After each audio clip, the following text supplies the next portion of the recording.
It- Thank you. I see you've all found parking.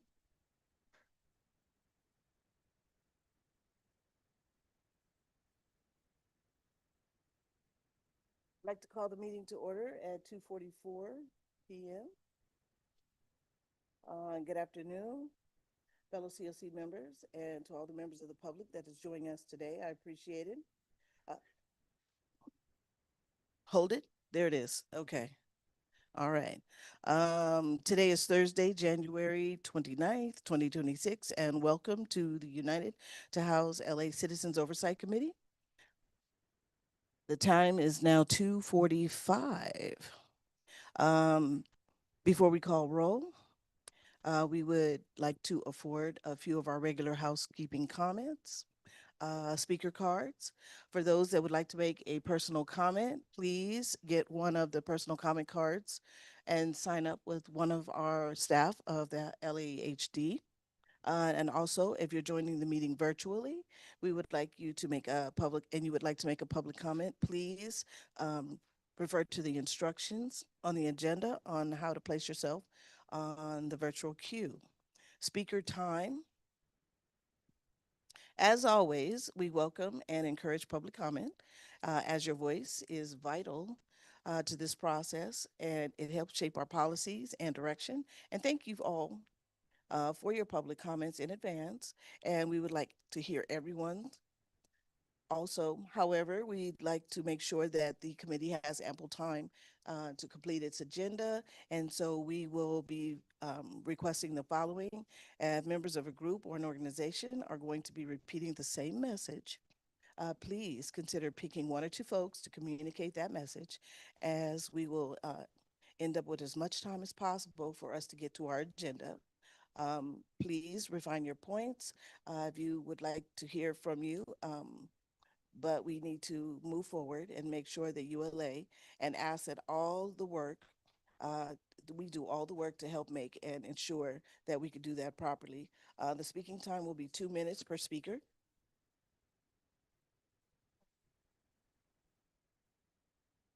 How about now?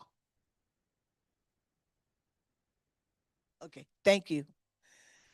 Keep raising your thumb for those in the back. Translation, we will be using simultaneous translation to our interpretation to prevent interruptions to speakers. Anyone in the audience that needs or requires a Spanish language interpretation for this meeting, please notify our LAHD staff to obtain a headset. And for those that may need a headset for translation for Spanish that only speak English, please also notify our staff. For those of you on Zoom, please use the interpretation button if only if you require it. Otherwise, please tune into the main audio channel. For example, if you are a Spanish language interpretation channel, you would and there was a public comment in Spanish, you would need to switch the main audio to hear it in Spanish, and vice versa. So please, could you call the roll?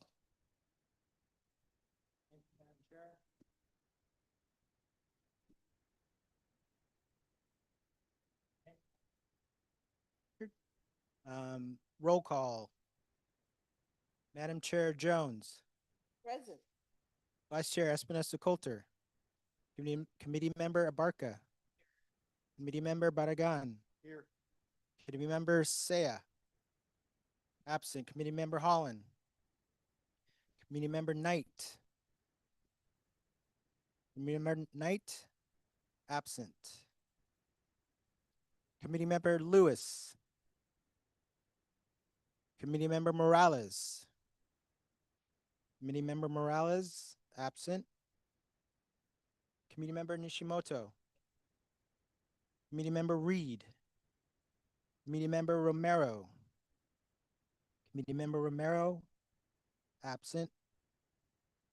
Committee Member Rout, Committee Member Rout, absent.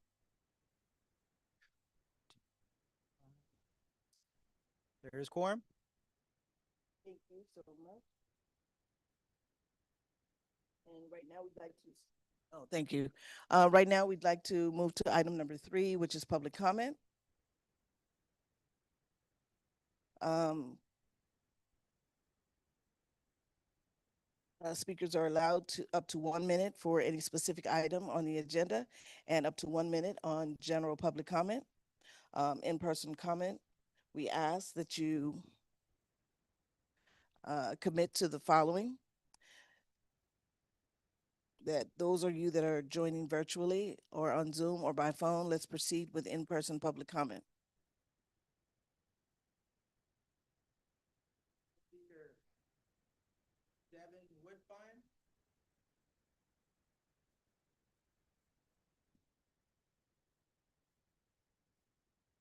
Hello, everyone, and Happy New Year's. I wanted to say congratulations on winning your first battle at City Hall regarding the change to Measure ULA. I wanted to say in December of last year, my family was served a notice to quit, and we're currently going through an eviction case. The owner is trying to collect rent that he withheld off for several months. We more than likely will get it dismissed, but he can continue to keep taking us to eviction court. And I have been, for a while now, been complaining to the Los Angeles Housing Department, Section 8, DPH about this and have not received help. When I told the senior investigator, Joseph Placencia, he told me that he'll continue to close out my cases and that these aren't forms of harassment, even though it's been clearly. I really hope that as you guys continue this fight, that you understand what is to be lost when these changes happen, as it's just consistent that tenants are always on the chopping board. So thank you.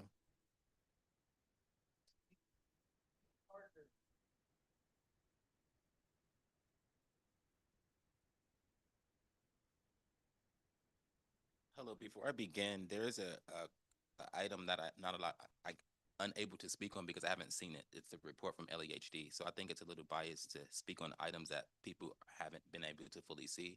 And if you're to go on the internet, you can't see the item agenda, so that blocks me from speaking on LAHD items. So I'm gonna can't speak on the item because I don't know what's gonna be presented. I don't think that that's fair when people come down. No, I'm speaking on general public comment. So how is, she said I have 2 minutes. That's what she said in the beginning. Uh-huh. So do I? So can I speak after the item is presented? Before item is read to the public, you're saying? I can't speak on an item that's haven't been addressed to the public. Okay, that's before items. So once the item is discussed, can the public comment on the item? It doesn't make any sense, but I'll file something with ethics department. You're not even addressing. Michael, is it possible that if the item isn't available online, that once it's presented, that we can take this gentleman's public comment? 1 minute now and 1 minute after the item. And thank you so much for bringing that to our attention. Thank you. To start out on my matter, I'm here in regards to LAHD. I've been to several meetings where Mrs. Tiana Hall has been present, and she continues to ignore my matter. I have followed the chain of command. I filed complaints in May of 2025, addressed it to Tiana Hall's office due to non-assistance. They kept telling me to fill these out, and if you call her office at extension 8808, you get a voicemail. She's witnessed me at several meetings, and no staff member walked up to me and said, "Can we address these matters?" So my matters here, I would like this COC panel to address, which they have which they have the rights and aren't barred from speaking to Mrs. Bass about recommendations as to LAHD and how it's being presented. She's been paid. This is going to now going to be a year. My matters have not been addressed. So I have a written document and I can leave it for Ms. Sarita Jones, and I'm requesting that a report to be taken and to be sent over to Ms. Karen Bass as a part of recommendations, as a part of LAHD non-compliance, and it's a lot of things going on right now where different money can be misplaced to people who would actually like to work, and this is really mismanagement. This is from last year. So I follow all the procedures, and every time I'm told, "Oh, just call the number," but no one ever answers. Her extension is 8808. And one last thing is people with special accommodations. 2 months in a row, an elderly lady wanted to come down. No one answers for special accommodations for these meetings. I reported that 2 meetings ago in November. The number still doesn't work. So I'm here regarding LAHD, and I would like the panel COC to present my recommendations to Karen Bass in regard to neglect, and I would like a response as to why her agency, after she saw me in November at a meeting, still no one has contacted me, but she's still getting paid to her. Thank you. Thank you.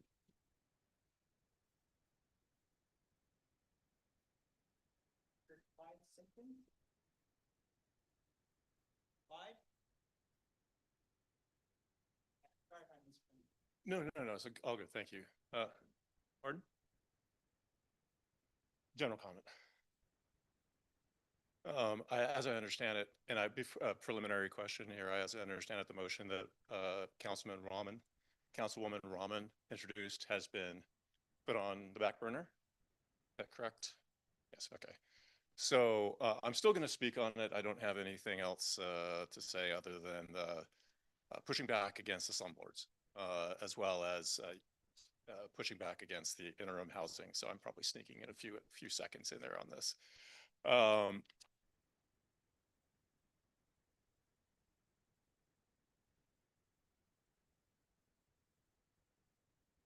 I'm a member of LACAN, and I am a renter in El Sereno of CD14, which, as we know, includes Skid Row. We know that Measure ULA is one of the city's most effective tools to keep people housed. It is working. It has helped prevent thousands of people from falling into homelessness and is funding real permanent housing solutions. I am deeply concerned that the LA City Council has made a move to consider amendments to the ULA on the ballot. We must stand with the people in the city who need permanent affordable housing and not give in to real estate pressure.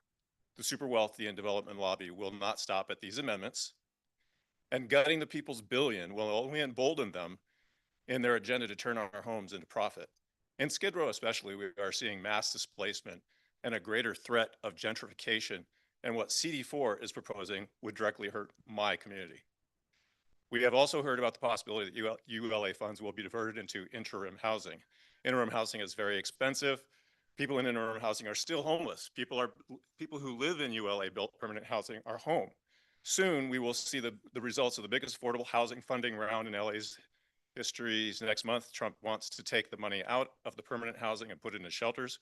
Why would we do the same? In addition, I am standing with tenants from 21 buildings purchased by Hope for an Affordable LA, HALA, regarding conditions in the buildings, with 7 people dying every day on our streets. It was just 4 a decade ago.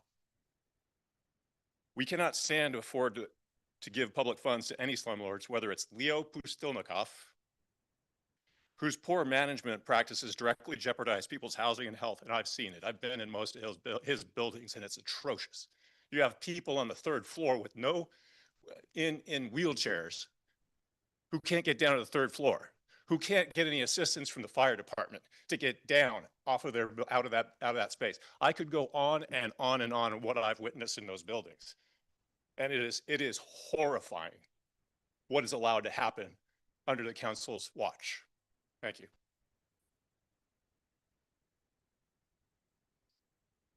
Speaker Skylar Myers.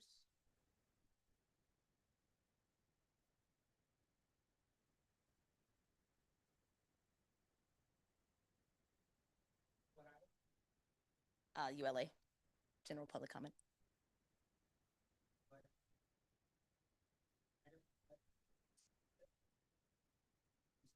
General public comment. Yeah, is that okay? Okay, cool. Good afternoon. My name is Skylar Myers. I'm the education manager working at Sage, and I organize with tenants, workers, and community members across LA.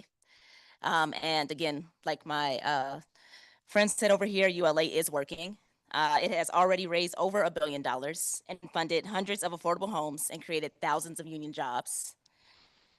At a time when housing resources are being cut everywhere else, weakening our strongest local housing tool makes no sense. The proposed exemptions and carve-outs do not protect ULA. These exemptions will reduce who pays in, which will delay and shift funding away from the building of affordable housing. This would go directly against what voters approved and voted for. If changes are ever needed, they should come from a transparent process that includes tenants and impacted communities, not rushed ballot amendments shaped by real estate pressure. So I ask the COC to defend the people's billion and recommend to City Council that they oppose the proposed motion to redetermine ULA funds. Thank you.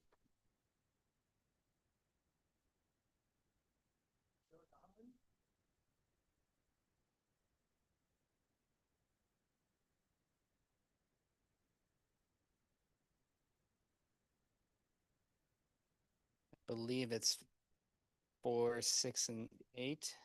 Yes. Oh, I won't use that much. But I do understand there's going to be a second public comment period. Is that correct for the special agenda? Okay. So I'll be sure to come back for that. I just want to say hello to everyone. Joe Donlin with United to House LA Coalition. Appreciate your continued work on the city Citizens Oversight Committee. You know, since we've last met, we hit that $1 billion mark, which is a big moment for celebration. Many of us came together to celebrate that moment, and as we're dealing with challenges at the same time, it's important to see all of the incredible work that you all have done and that ULA programs are doing for our city.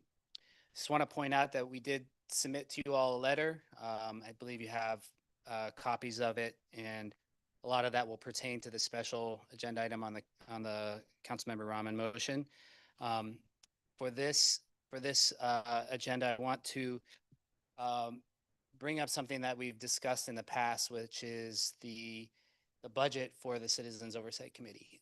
You all do a ton of work. You're about to add however many, 3 more committees, ad hoc committees. That's more meetings.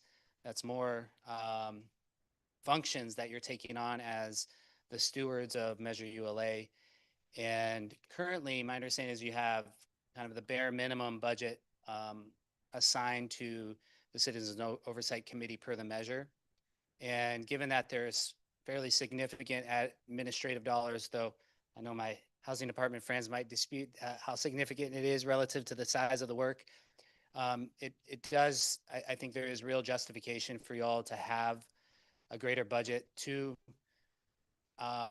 support your work around the town halls and the communications work, to have your own legal counsel, which is especially important for times like this, or in moments where you're, exploring how to best get the information you need and in an effective manner. So I really would encourage you all to think about how to make that request for a significant increase in your budget so that you can do those kinds of things. And maybe that's something that can be further discussed in some of the ad hoc spaces. In case I don't have time later in the special agenda, I'll just lift up another part of our recommendations to you all today is to really assert your position as the stewards of Measure ULA. The citizens and the voters of Los Angeles put you all in place, not you in particular, but created this body and gave the COC particular powers and authorities. And it's really amazing to see what you all have done. And I think as programs are becoming more mature, as some of the questions and opportunities and challenges come before us, the more engaged and the more ability for you all to exercise those powers, the better. And so I think this is a great opportunity to explore what those authorities are and how to best exercise them. So for that, I'll see the rest of my time. Thank you.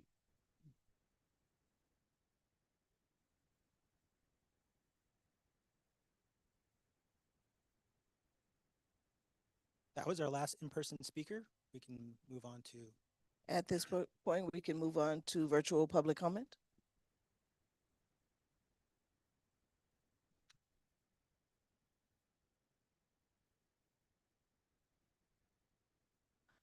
For the participants on Zoom and on the phone, please use your raise hand function or dial the number 9 in order to add yourself to the queue.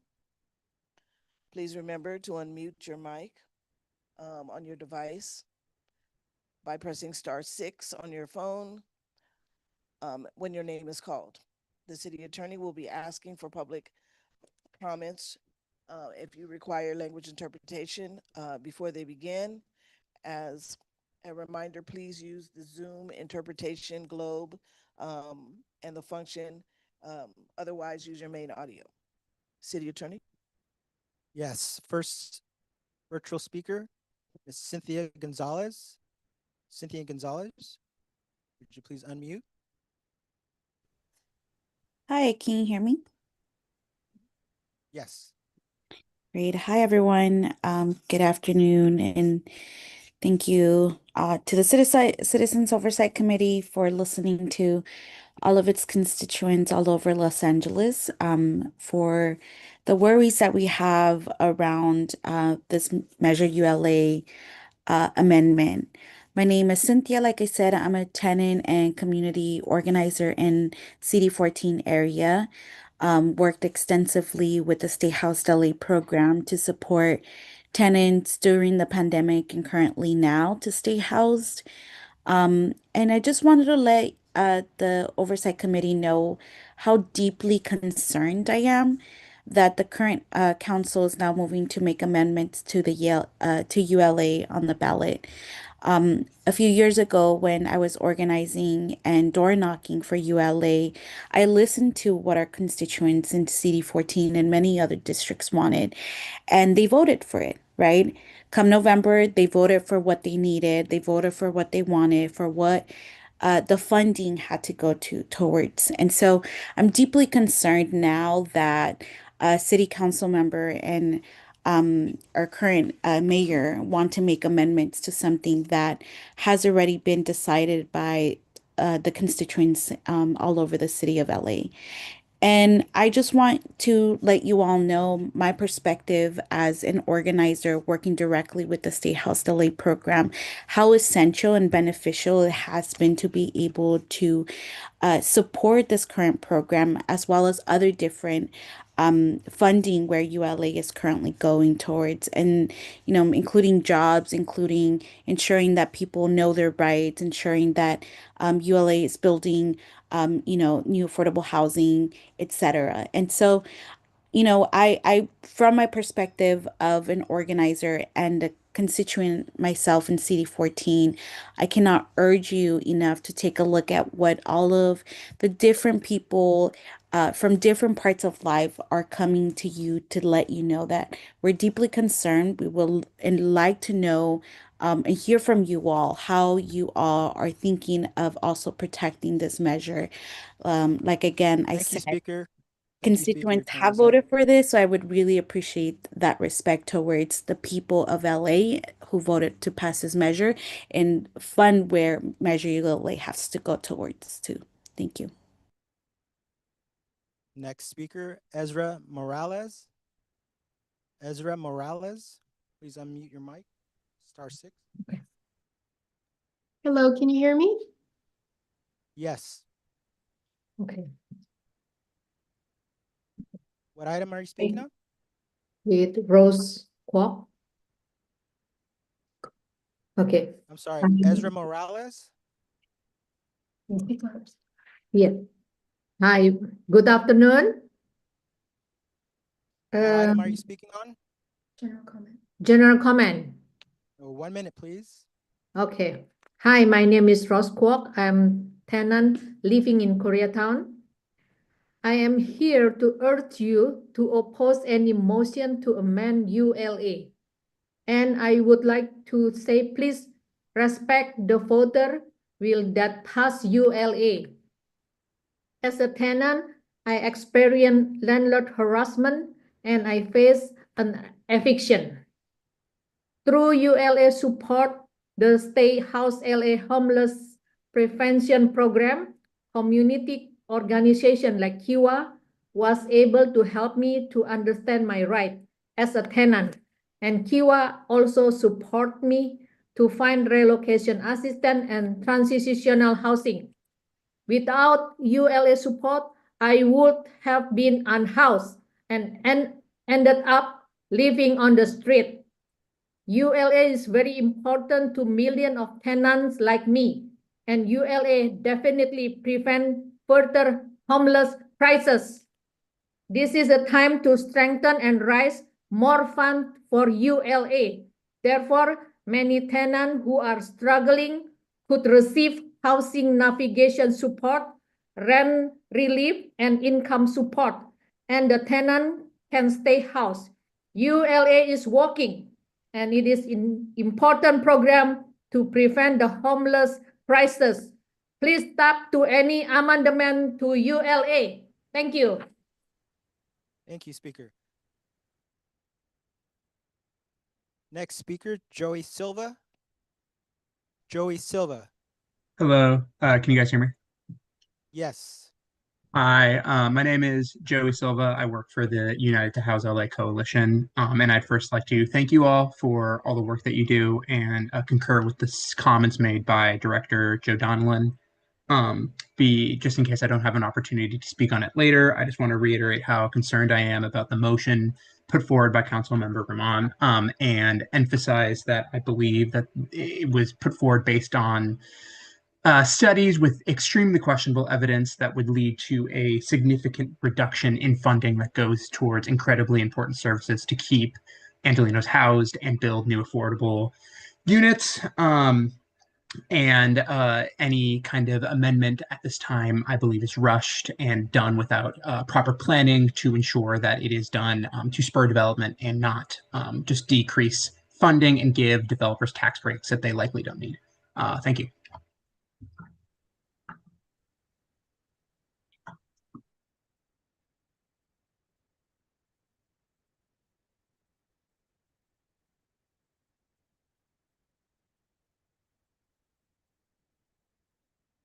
Angela McGregor. You're welcome to speak. Angela McGregor.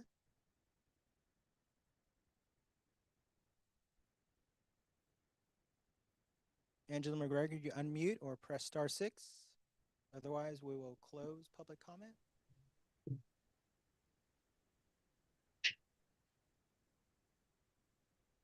Oh, I'm just here observing. No, nothing to say. Thank you. You're welcome. Madam Chair, that was the last. Thank you so much.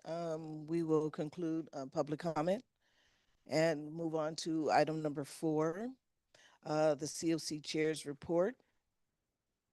We would like to announce that we have 2 vacancies on the Citizens Oversight Committee. Jacob Lipa and also Daniela Solano have left the committee. And we want to extend a huge gratitude and thanks for their work that they've done with us over the past years. And we have 2 open seats, one in which is seat number 6. It is the Housing Development, Preservation, and Finance, an individual that has at least 5 years experience in transit-oriented development. The second seat is seat number 15. It is a youth member, an individual, ages between the ages of 16 and 21. Member 16 and 21. Member recruitment forms are available on the ULA COC website, and the IIG will circulate. Thank you. Also, that will conclude item number 4. We'll move on to item number 5, Ad Hoc Report. As folks know, our priority today is to approve the work plans for three additional ad hoc committees. In 2026, the Governance Ad Hoc Committee had a kickoff meeting on January 22nd. We look forward to continuing to support Los Angeles Housing Department in the hiring and the procurement of staff. We look forward to seating the rest of our committees shortly. And this right here will close item number 5. Um, we will take and move on to item number 6. Interim Inspector General's report.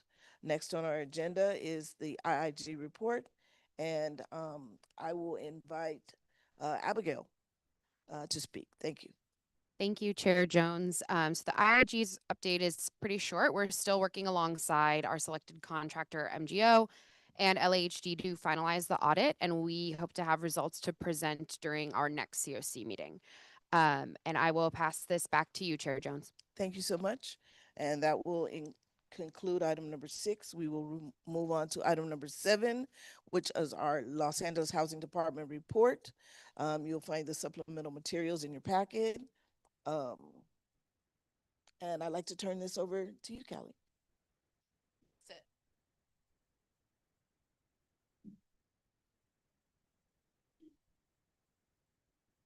You have approximately 15 minutes, and then we'll honor some discussion. All right, good afternoon. Can everyone hear me okay? New room, new setup. I like it. Good to see you all. My name is Callie Hardy, Director of Strategic Engagement and Policy here at LAHD.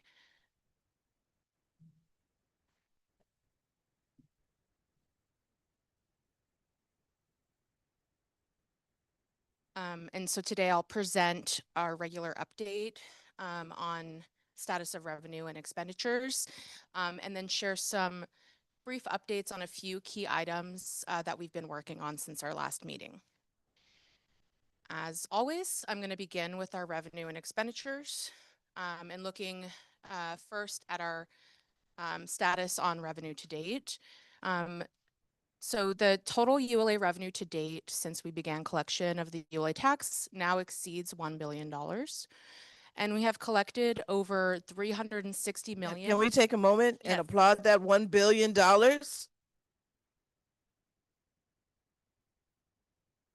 Thank you. Thank you very much, Callie. Thanks for that.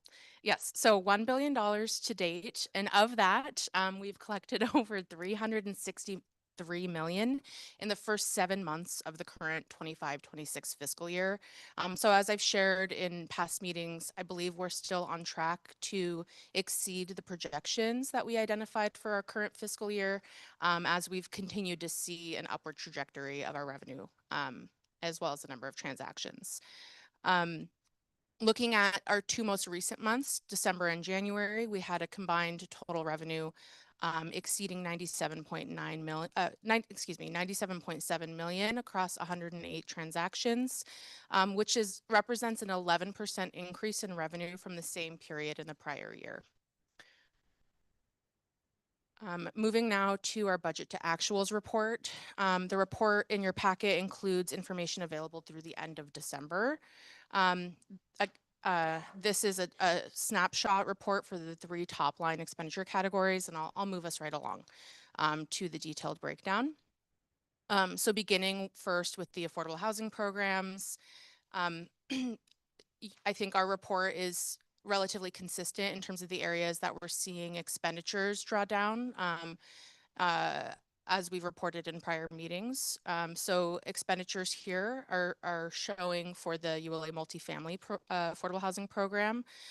Those are associated with the projects that were awarded funds through the Accelerator Plus program. In the November and December period, the expenditures totaled approximately 3.2 million in that program category. And what that reflects is the expenditures associated with one of the 7 funded projects that was actively drawing down on its award during that period. And just as a reminder, a total of 55.6 million of this fund, program fund, was awarded through that Accelerator Plus program. And then the remaining balance for that program, as well as the funding allocated to alternative models, AC rehab, and operating assistance are part of the ongoing Homes for LA Notice of Funding Availability, or NOFA, and I'll have a brief update on that later in the presentation. And then the other program category that has seen expenditures here is the Homeownership Opportunities Program, as we continue to see loans funded. In total, about $1.13 million in expenditures in the month of December, and so far for the fiscal year, about $2.9 million.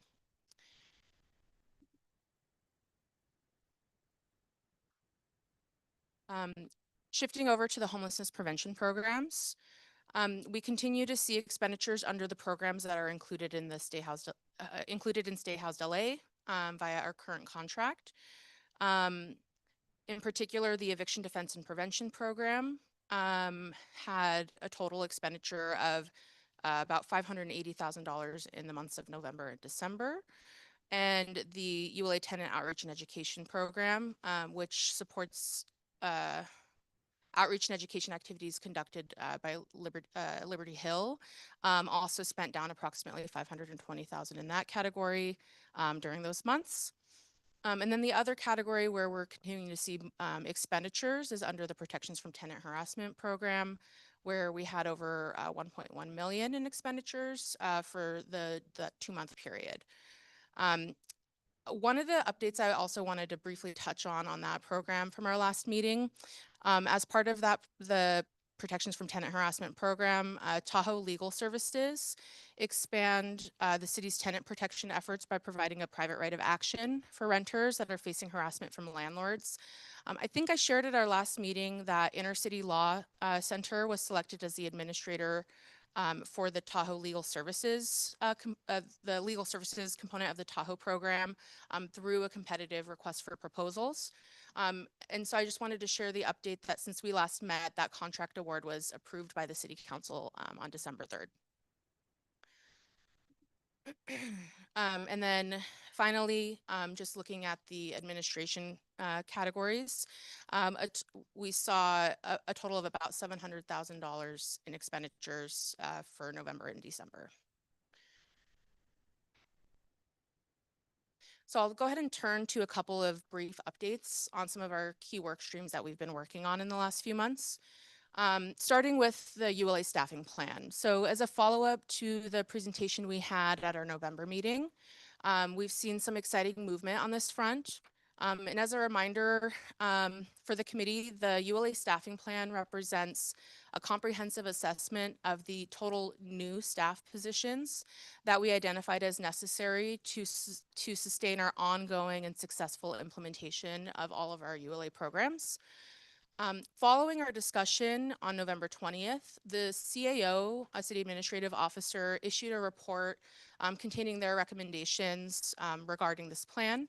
And in that report, they recommended approval of a portion of that overall staffing request as interim staffing positions. So what that means is positions that are being approved on an interim basis, midway through a fiscal year, outside of our regular budget process, which is the typical pathway that we follow within the city in looking at staffing resources.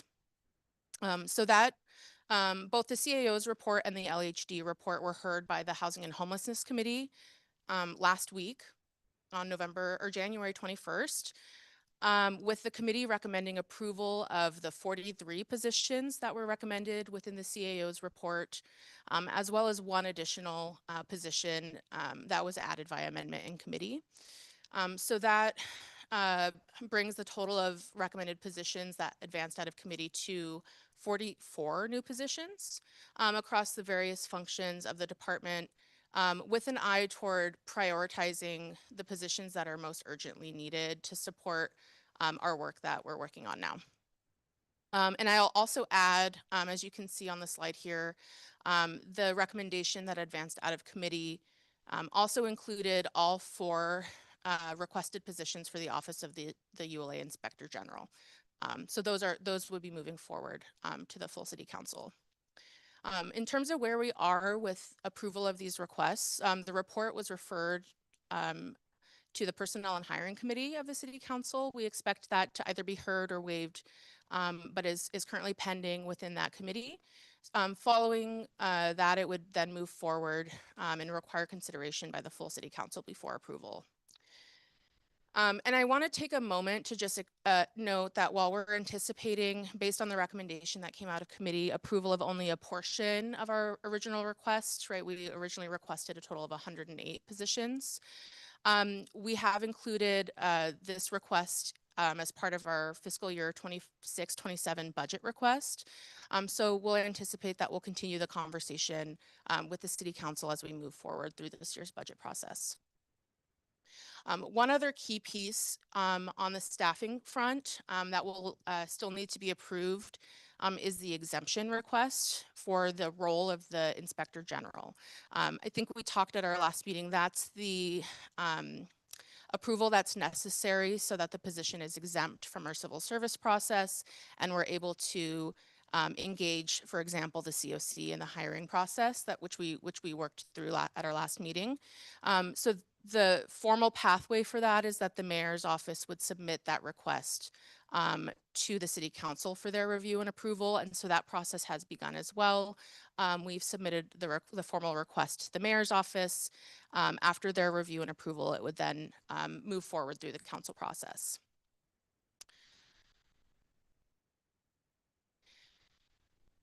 Yeah, I'll pause for questions on that.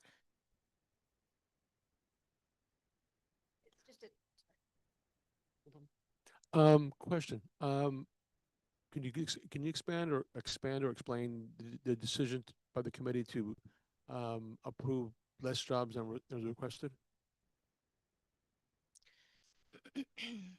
So yes, I noted that the recommendation that was approved moving out of committee was a portion of the total staff positions requested.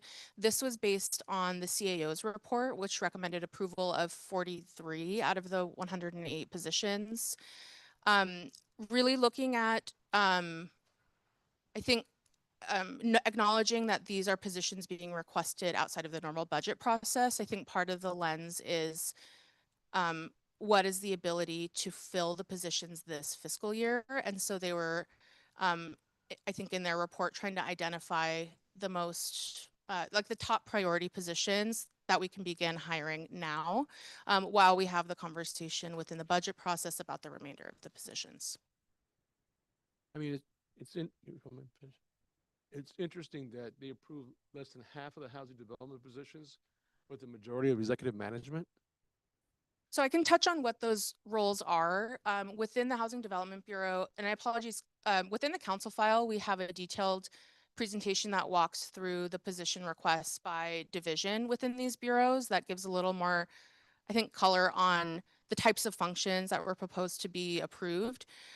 Within the Housing Development Bureau, I believe the majority of the positions that we've requested within our Development and Finance division, as well as what we call our Housing Strategies and Services division. Those are the staff positions that are going to support projects as they're entering the pipeline. So staff that are administering our notice of funding availability, reviewing the applications coming in, underwriting, and then closing on those loans as we issue funding awards. Those positions were recommended to be approved at this point in time. The position requests for other parts of the Housing Development Bureau that support projects as they move through the development pipeline. So that's our Technical Services Division and Asset Management Group are the ones that they deferred the approval on. I appreciate that detail. So if you could speak to Administration Bureau as well. Administration Bureau is a variety of positions. I'm actually going to pull that up really quickly so I can speak to you all with reference to them. But we requested positions across a variety of functions there as well, including accounting, contracts and procurement, that includes our systems staff that do things like build out our online application portals. So a portion of those positions were recommended at this point. And in fact, as we moved through Housing and Homelessness Committee, the amendment that I referenced for the additional position was an additional position for the Administration Bureau to support with the audit side of the accounting team in particular, coming out of our experience with the audit and the need to have dedicated staff who can support with those efforts.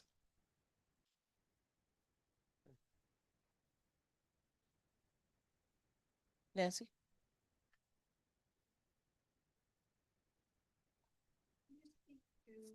The impact of this time of this reduction and the fact that it's still not fully approved on your hiring and your ability to move ahead with the various programs. So we did work with, we did make an effort to work on that prioritization as well, right? So looking at our, I think it's most pronounced with the Housing Development Bureau, really looking at the anticipated development timeline and when we really need this, when we need the staff in place realistically to support projects as they're moving through that pipeline. We did request everything now because we know it takes time to fill. And we need to take that time to be able to hire folks and get them staffed up and trained up and in place to support projects as they're moving forward. That being said, with what is recommended to be approved right now, I think we have the majority of what we need to support us for the next couple of months as we wait for approval on the remaining positions. The budget process really happens in earnest starting in April, with the budget required to be approved, by July 1. So we'll expect to know more about the additional positions in just a few months here. I'm sorry, I'm still not getting it. For the positions that have been approved, you still have to go through the hiring process, which I assume is going to take several months. So that will put you into late spring by the time that process is complete, which means there's maybe, 2 months left in the fiscal year to have those positions on board. Is that correct? Yeah, so apologies. I think I misunderstood what you were wanting me to share. So yes, these positions, and I want to be clear, the staffing plan has not yet been approved. It is still pending at full council. We're hoping that will move forward very soon.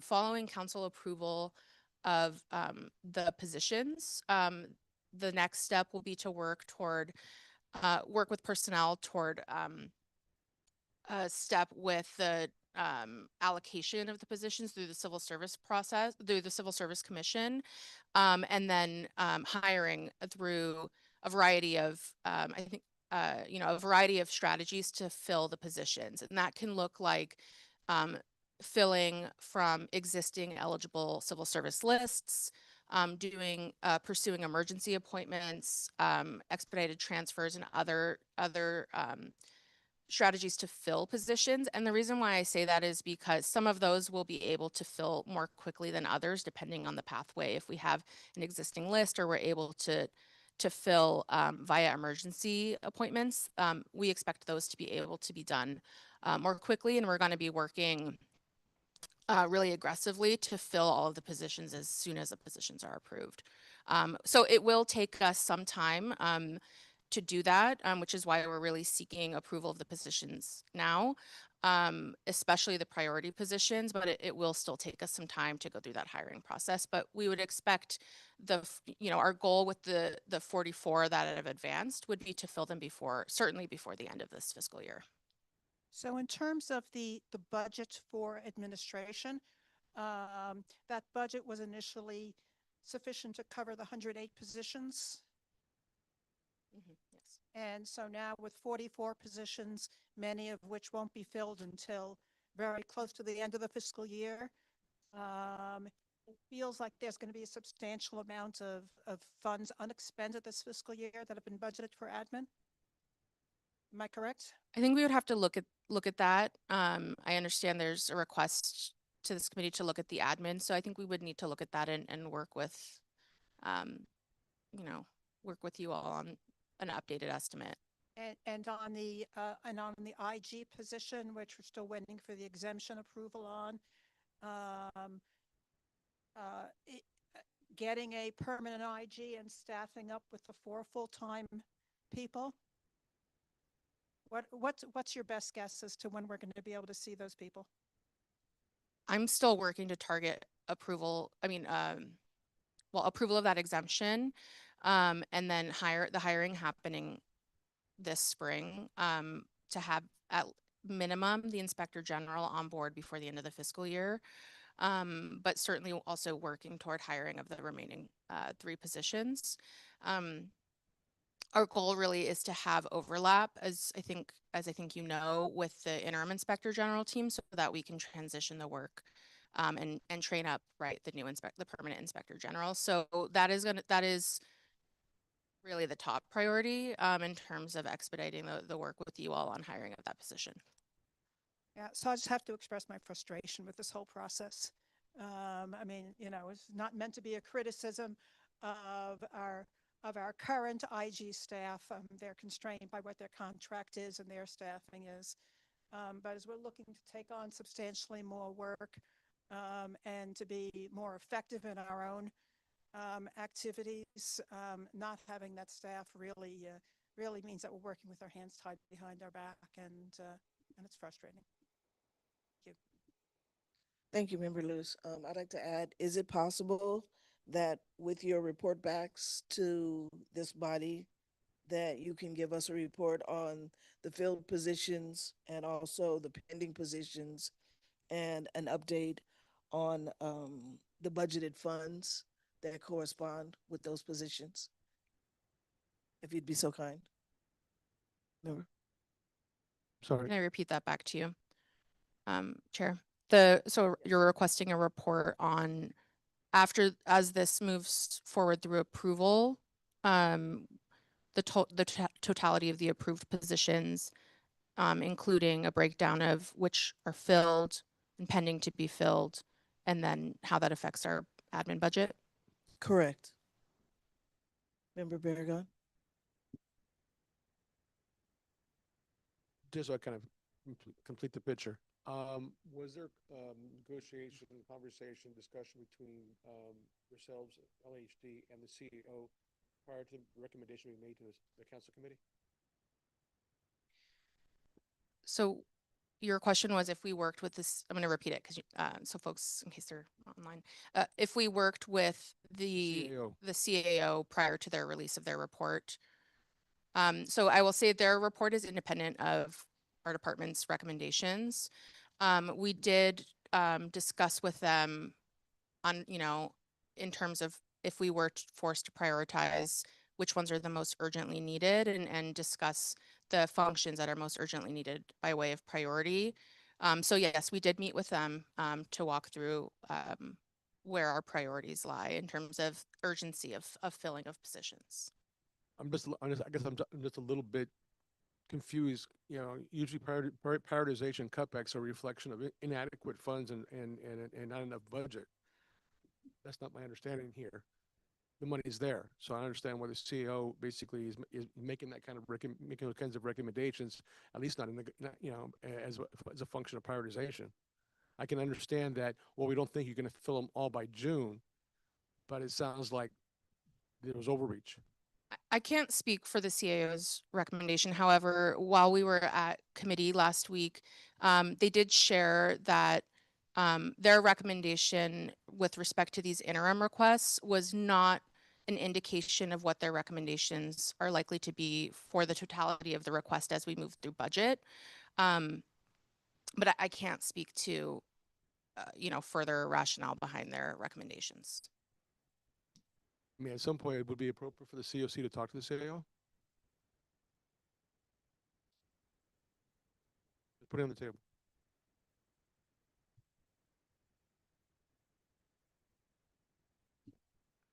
Any more questions or discussion?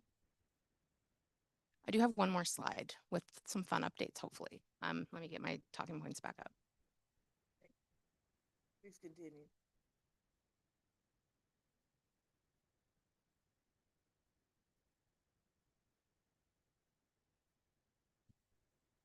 Sorry about that. So a couple of other quick hits and updates on a couple of other of our big efforts that we've been working through. So I think first, the one that I know folks are eager to hear updates on is the Homes for LA NOFA. We're excited to be making really great progress towards announcing funding awards. As a reminder, the Homes for LA NOFA has been a really historic but also very complex effort, making available over $316 million in ULA funding via 5 separate funding programs. That's just on the ULA side. There were 2 additional funding programs using our other funding sources that were included as part of this effort. And so the team has been hard at work conducting due diligence on all of the 174 applications that were received. And as of today, all applicants have been notified of their scores. So what that means is that these announcements will start a 7-day appeal period where applicants have an opportunity to appeal their score.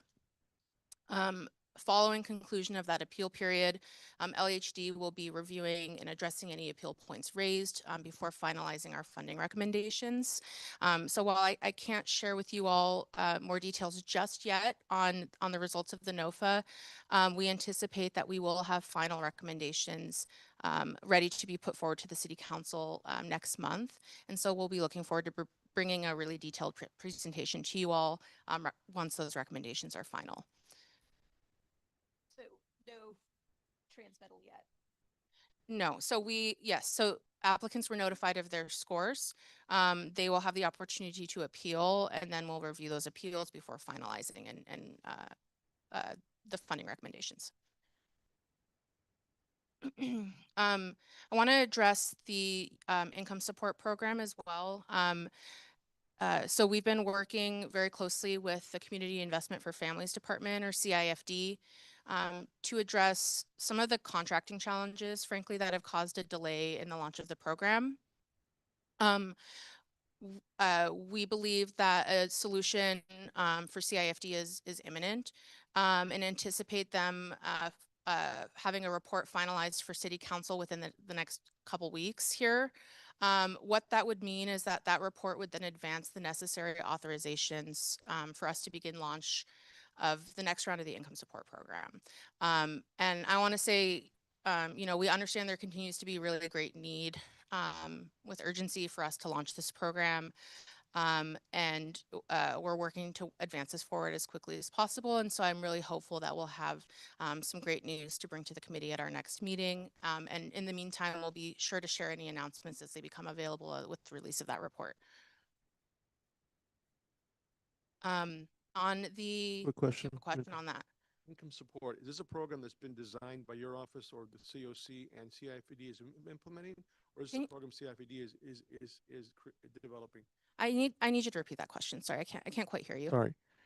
Is the income support program a program that has been previously designed by the COC, LAHD, or the ULA process, or is it a program that's being designed by CIFD directly?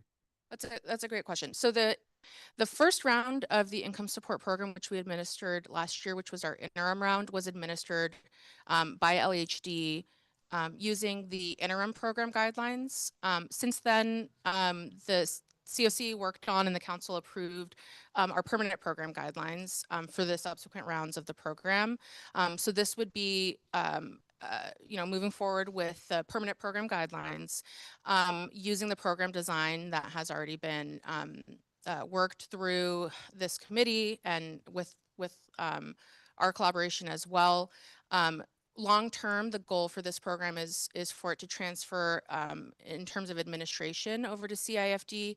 One of the benefits in particular that we see with CIFD being the administrator of this program is that they have experience administering other guaranteed basic income programs.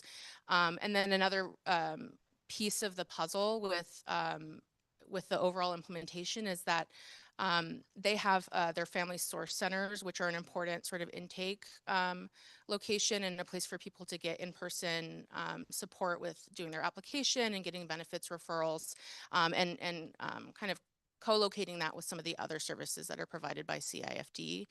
So that's part of the rationale and why going forward, we're looking to transition the program to CIFD.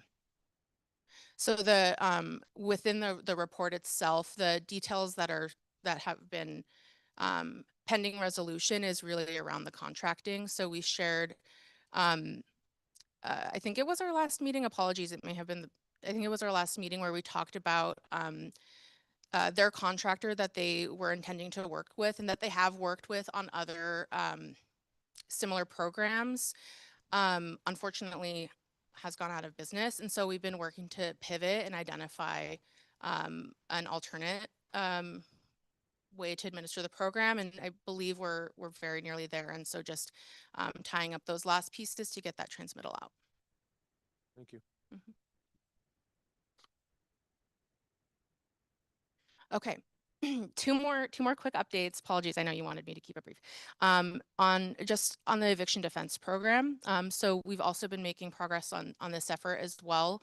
As this committee is aware, we've been working through a procurement process to procure contractors for the eviction defense and homelessness prevention programs that are part of the city's eviction defense program and the ULA in the range of ULA homelessness prevention programs. And so we're now at the final stages of that RFP process.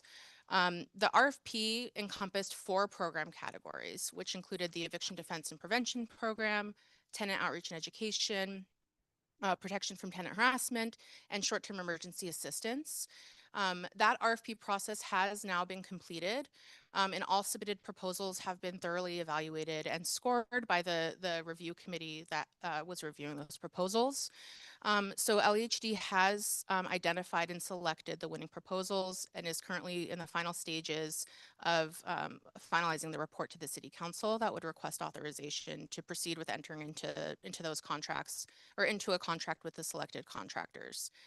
So our goal is still to execute those new contracts prior to March 31st, and certainly going to be reporting back to this committee with additional information once that report is released.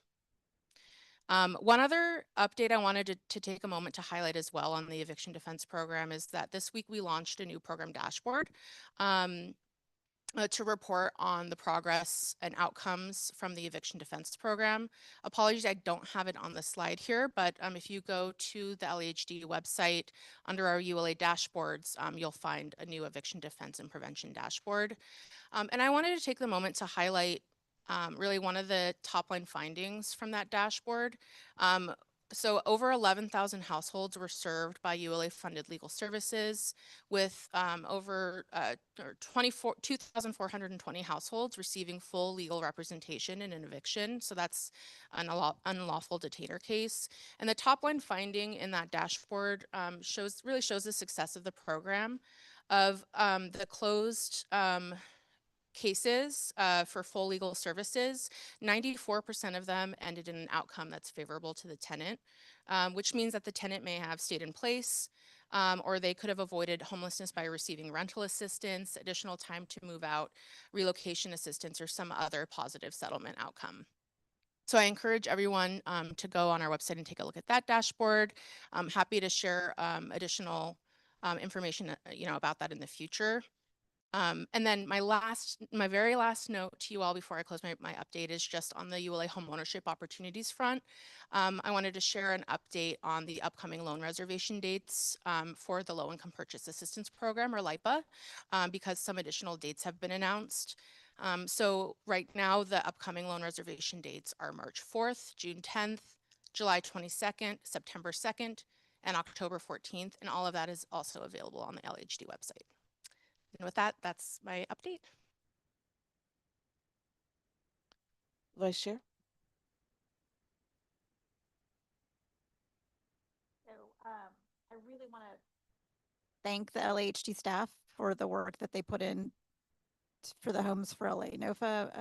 I've heard from a number of people in the industry with their hands up saying that they received their scoring letters, and so I know that was a Herculean effort, and I just want to appreciate it. So thank you. Okay. All right. Thank you. And I also want to say thank you as well. Even though I give homework, thank you for the work you've already done.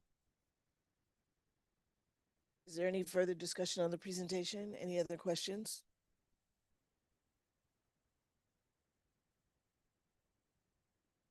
Thank you. Thank you for that. Oh.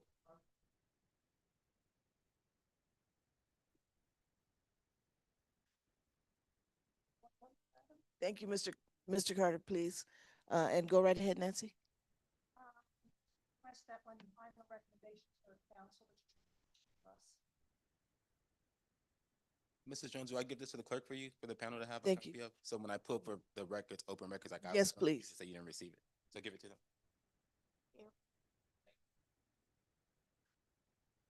Because LHD won't respond. Please give it to them. You have So 1 minute. I'm here to respond in regards to this report. One, it's just mind-boggling that most of the staff that works from home are gonna get employed, because if you go to LHD for assistance, as I went for over a year, I'm told most of the executive staff, they aren't there, they aren't visible. So I would think that people should be working in the office. If you go into the office to get assistance, they have a cutoff time at 3 or 3:30 because they say we're so busy. So shouldn't most of the staff go to the clerks versus the people working at home? Because even with Mrs. Hall working at home, she can't even instruct her staff to respond to me. And I just think it's a callousness and bias the way the staff here, you guys are we're expressive about money. When they made this money, ooh, but when I said she's not responding, everyone was quiet. So if you can be expressive about making money, I think also people's frustration should also be shown if I say she hasn't responded in a year. And it's mismanagement to allow her to still be a part of a committee making decisions when there's neglect over a year. But it's not regarding money, so I assume your expressions will be a little different as they were to me. But when money was mentioned, this panel was expressive. I think it's a little biased that I'm up here. I have documents for a whole year she hasn't responded to, but you're clapped about because she made money. Thank you, Mr. Speaker. That's fair. I Thank think you, it's Mr. Carter. biased. Is there anyone here that can respond to Mr. Carter now and take his information? Thank you. And that includes public comment?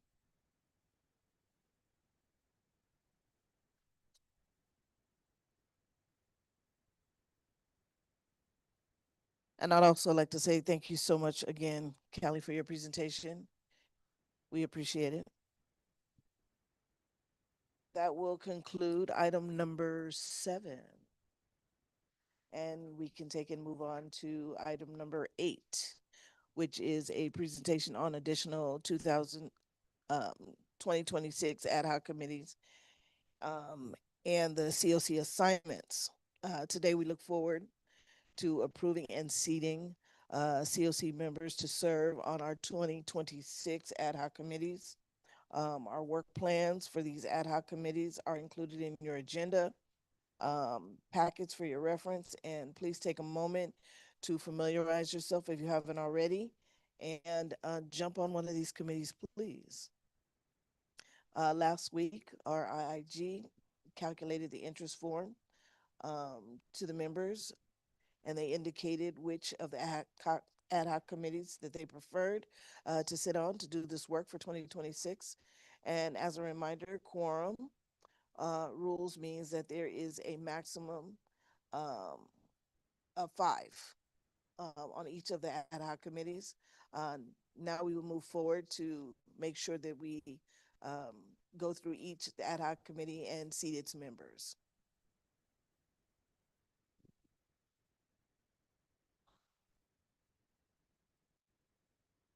First up, there is item 8A. We have 2026 Communications Outreach Education Ad Hoc Committee for 2026 Communications Education and Outreach Ad Hoc Committee. I'm off. There you go. Thank you. Also, let's see. The Communications and Education and Outreach Ad Hoc Committee exists to implement communication and outreach plan to inform the community of the ULA and the COC's progress, and shall be dissolved at the end of 2026.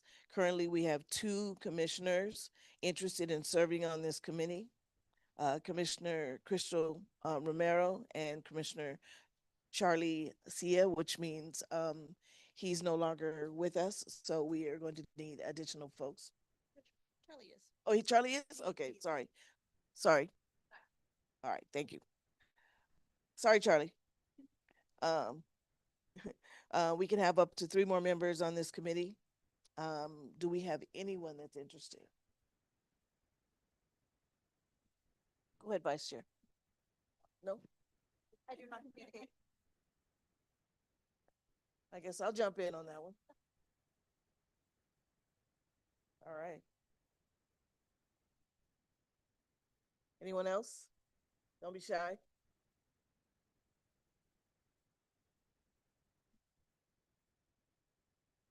Okay, hearing none. Can we find a way to reach out to some of the folks that aren't here, just in case? Have they responded to any of the communications? Well, so last week, the IIG circulated a Google form to have members submit their preferences for ad hoc committees. So what you see here is reflective of the folks that submitted the preference for the communications ad hoc committee. So if anyone else, I'm assuming that no one else has that preference, Crystal and Charlie chose the communications ad hoc committee, and then you not just nominated yourself as well. Thank you.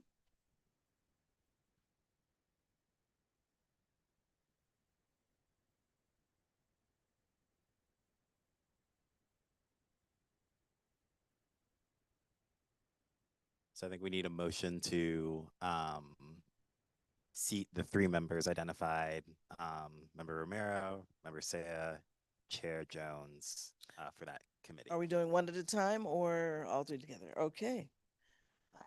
Move. Thank you. Yeah, Right? no I worries. move to seat Charlie Sia. I do all 3? Yes. 3 to Jones. And Crystal Crystal. Romero, thank you, to the Communications Ad Hoc Committee. Sorry, and one friendly amendment to that is to also approve the work plan. I also move to approve the work plan. Is there a second?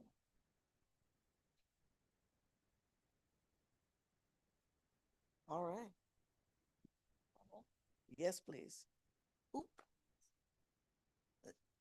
Second over here.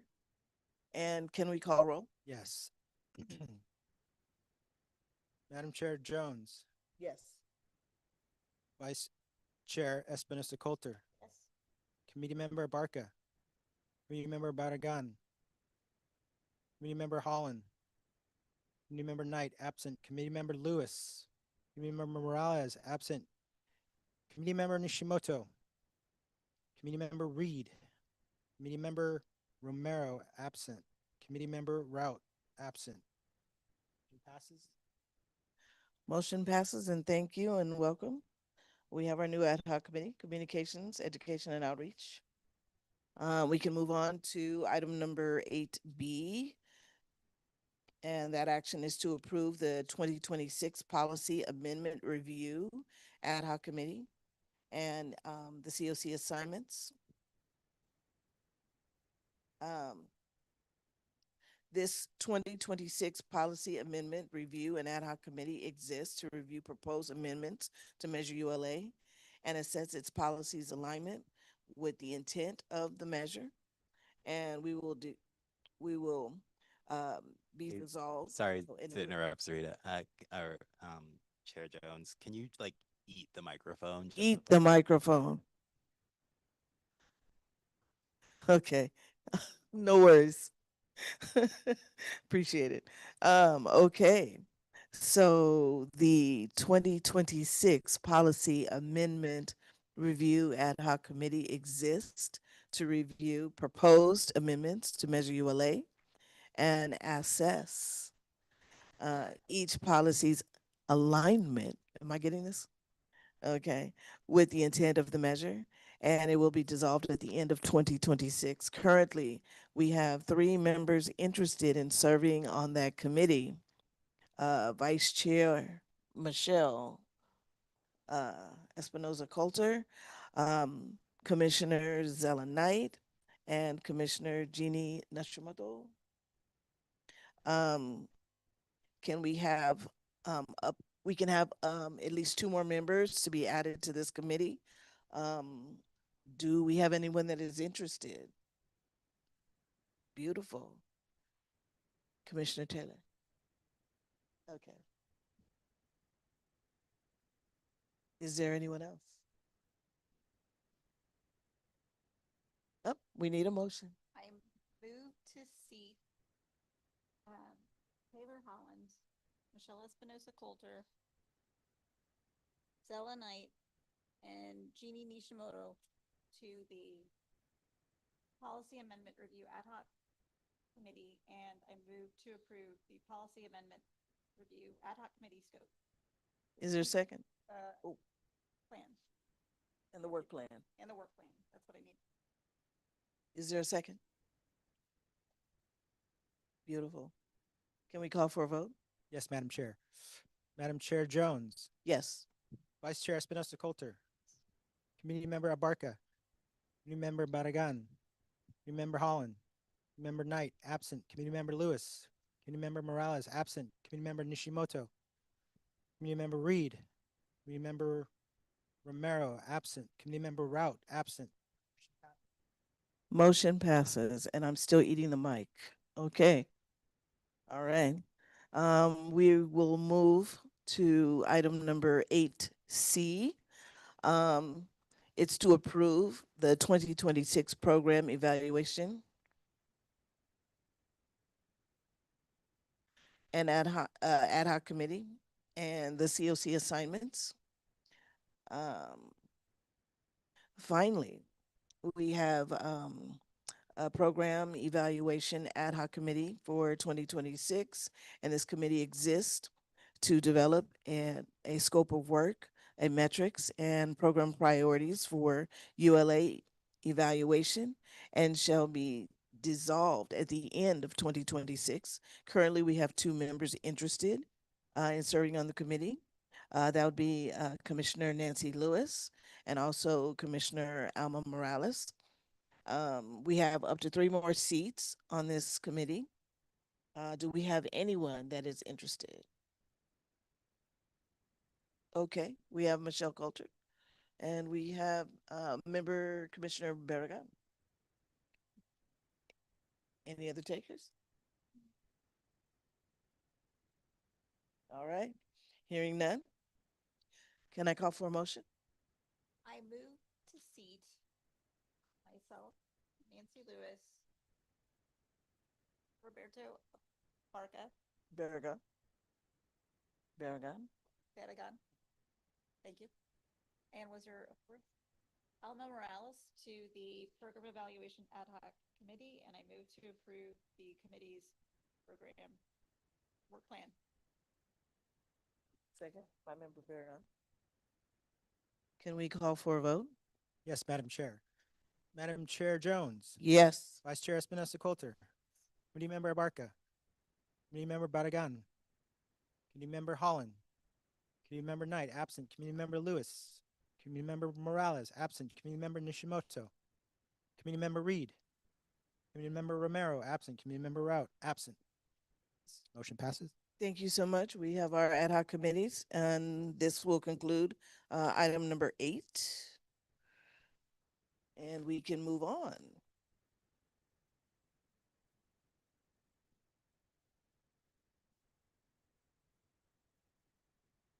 To item number 9. We definitely want to discuss any future agenda items. Any members have any additional items to request regarding the upcoming agenda? Member Lewis.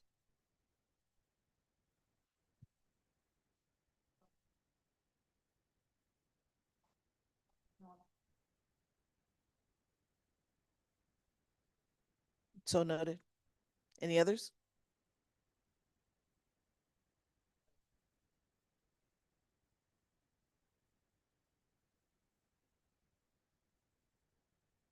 Sorry, detail, update on the selection of the Inspector General.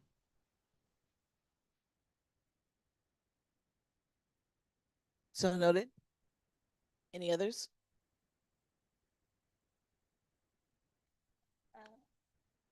We'll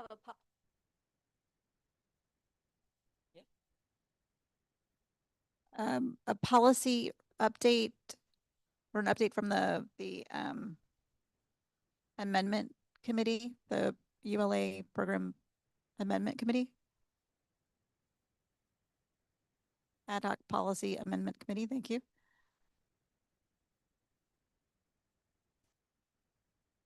So noted. Any others?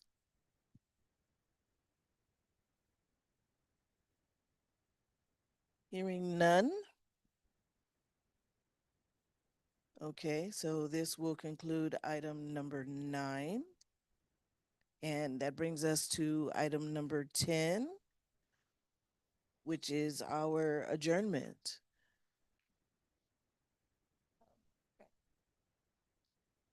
And no objections? So we're adjourned. The regular meeting is adjourned. The time is 4:03.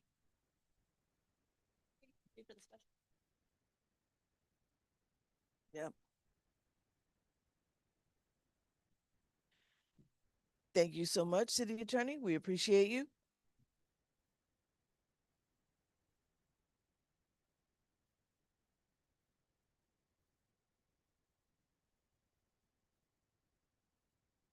Okay. Is everybody ready, or do we need to take a brief 5 minutes? Get a sip of water, maybe? No? All right. Here we go. We will take and call to order our special meeting for the Citizens Oversight Committee. I'd like to call this meeting to order at 4:04 p.m.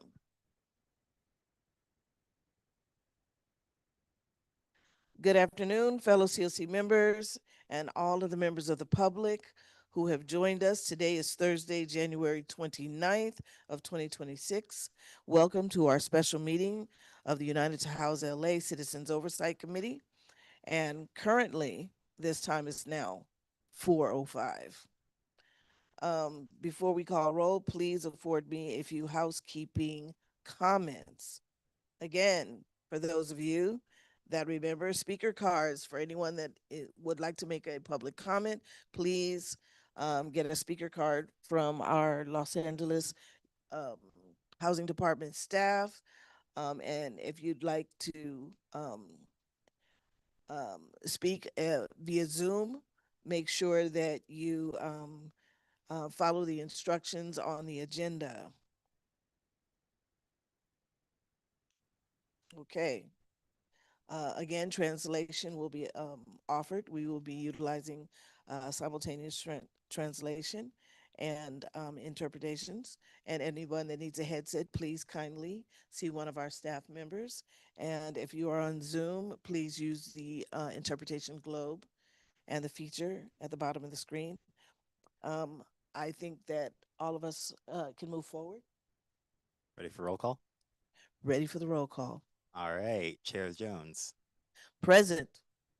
Vice Chair Espinoza-Coulter. Commissioner Lewis. Commissioner Holland. Commissioner Romero. Absent. Commissioner Barragan. Commissioner Knight. Absent. Commissioner Rout. Absent. Commissioner Nishimoto. Commissioner Reed. Commissioner Morales. Absent. Commissioner Abarca. And Commissioner Saya. Absent. All right, we have quorum. Thank you.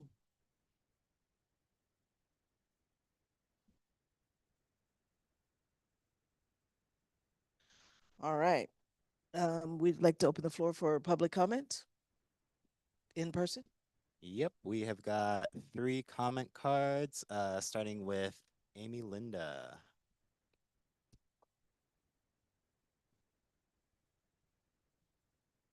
And just a housekeeping note here, pardon me, sorry. So we'll now take item number 3, public comment. Note that public comment is limited to speaking only on the agenda and on the agenda items listed in the special meeting agenda. If you speak about general items, you will be advised by the city. You'll be advised by the city attorney to withhold your comment until a future meeting. So Yes. How much time do I have? You've got 1 minute for this agenda item. Thank you all for holding this special meeting, as this is an urgent item to discuss. My name is Amy Linda Nevares, and I'm the director of the Los Angeles Right to Counsel Coalition and work with the State House LA program connecting tenants to crucial eviction defense support. We are asking the COC to consider taking the following action, which is recommend to City Council an opposed position to the proposed motion on its merit and on process, as there is no reliable source to support claims made that ULA harms housing production. These amendments will weaken ULA's revenue stream. Los Angeles cannot solve its affordable housing crisis without building more affordable housing. ULA was created to give Los Angeles a huge, dedicated, permanent revenue stream to build, and in just 2.5 years, it has raised more than $1 billion just for housing. Additionally, we will have less revenue, an estimated 33% less funding for the homelessness prevention program, to continue to support tenants through eviction defense, rental assistance, outreach and education, and anti-harassment programs. At a time when Angelenos are under attack by federal agents and cannot leave their homes, we are witnessing an increase in rental assistance requests and expect evictions to surge. These amendments are undemocratic and are being rushed through without input from stakeholders. Any amendments or changes to ULA should come from a thoughtful, transparent process that includes renters, tenant advocates, community organizations, affordable housing providers, and other advocates like yourselves, helping to guide ULA programs and implementation. Thank you for your time. All right, next in the queue is Barbara Schultz. Good afternoon, Barbara Schultz, Legal Aid Foundation of Los Angeles and Stay Housed LA. Perhaps you all were as surprised as I was to see this hastily contrived motion that didn't come first before this body and which contained not a single city report on either the veracity of the claims that underlie the motion, nor the fiscal impact on the programs that ULA funds. The one thing we know for certain is that it will have a fiscal impact. We're just uncertain about the exact amount. Although we understand that there was a proposed amendment that we know would have taken 20% away from ULA as a whole and more like 33% from tenant protections, which of course includes Stay Housed LA. And as for the veracity of the underlying claims, I mean, they seem to be relying on one report. I don't know if you all read the LA Times article yesterday about reduced rental assistance, but you'll see that they also claimed that there were 15,000 multifamily units added in 2025 to LA, which it represented an 18% increase. So what we do need, what we do know is we need more information. Thank you very much. Thank you. And our last in-person commenter, Joe Donlin.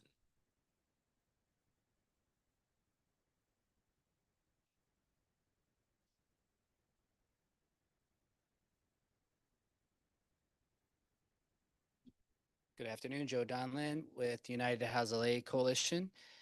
As mentioned previously, you all have a lengthy letter. I don't have enough time to cover it all, but much of this debate is about the quote unquote data.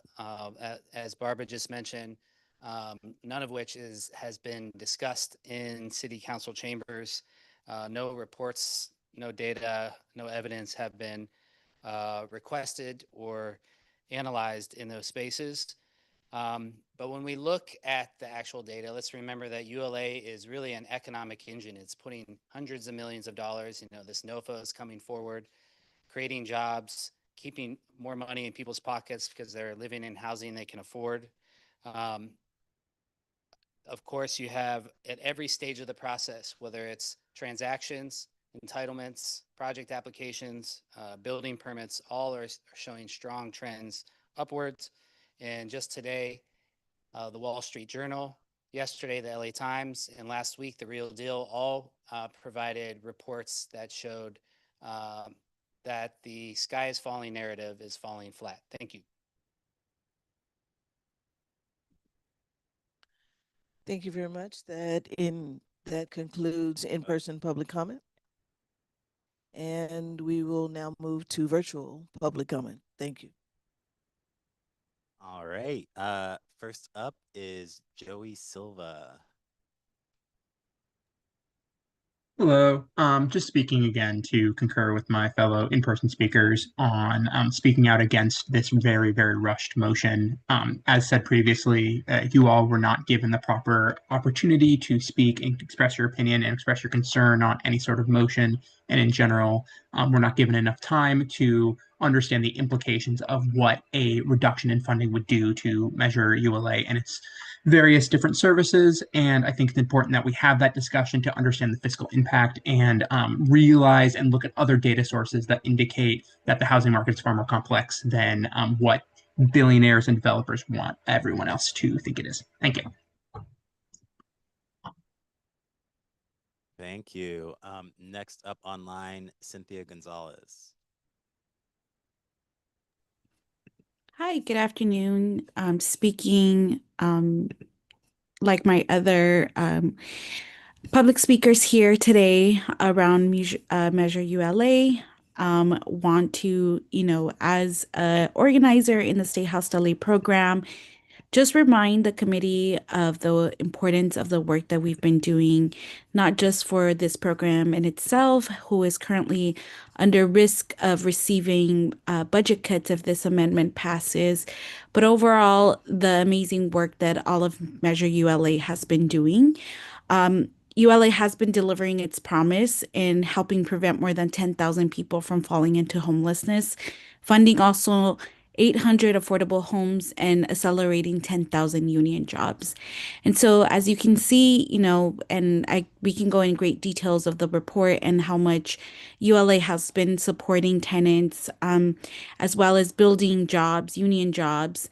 Overall, it's a big significance that if this amendment passes, it will reduce the work that we've been doing and really targeting what homelessness looks like in LA, right? Preventing it with programs like State House LA. And so really reconsider what we're all speaking to you all today. This is something that directly impacts people, not just the program itself, but real life people that depend on ULA to be funded properly, like the voters of LA have voted for. And so we really recommend you all to really take into consideration what we're here to express today, and consider that the current climate that we're in politically really it really demands our leaders to really step up and make sure that tenants are being protected, as well as all of its constituents, right, in LA area, including what we passed as Measure ULA a few years ago. Thank you, commenter. Thank you. All right, and next on the online queue is Miguel Montero. Yeah, hi, my name is Miguel Montero, and I'm a part of SAGE, Strategic Actions for a Just Economy. As you all know, ULA has been in effect for almost 3 years, and over this time, more than $1 billion have been collected by ULA. And if these amendments that Nathir Rahman has proposed are put into effect, those in favor will create an uptick in homelessness. We will move backwards in building an equitable housing landscape, and it will feed profit-driven real estate investors at the cost of putting thousands of Angelenos in a vulnerable stance or on the street. I ask that you speak with our city reps, specifically those that sit on the Housing and Homelessness Committee, in order to not move forward with these ULA amendments. Thank you. Thank you. Next up is Antonio Hernandez.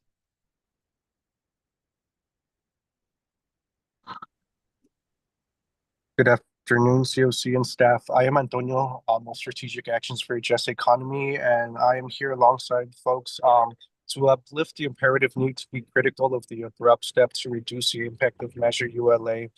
We need to reinforce ULA as a critical pillar to prevent folks from falling into a position of being housing insecure, as folks mentioned, through rental assistance, and also continue building and paving path towards alternative housing opportunities that are genuinely affordable homes, such as social housing.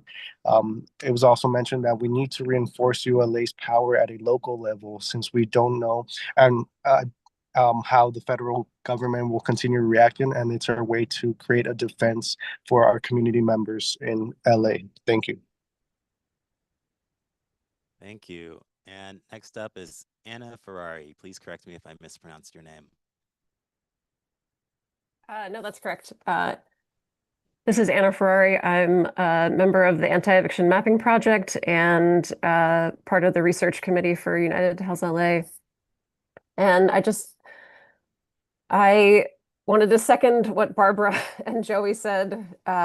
We need so much more information to know if the claims that the other researchers are making is true. We have research in the works. Hopefully in the next couple weeks, we'll be able to say with certainty that there is a flaw in the Lewis Center report. And I have previous research experience with the concept of filtering, and it's really not proven that in a market like LA, building more market rate housing will magically cause older housing to become more affordable.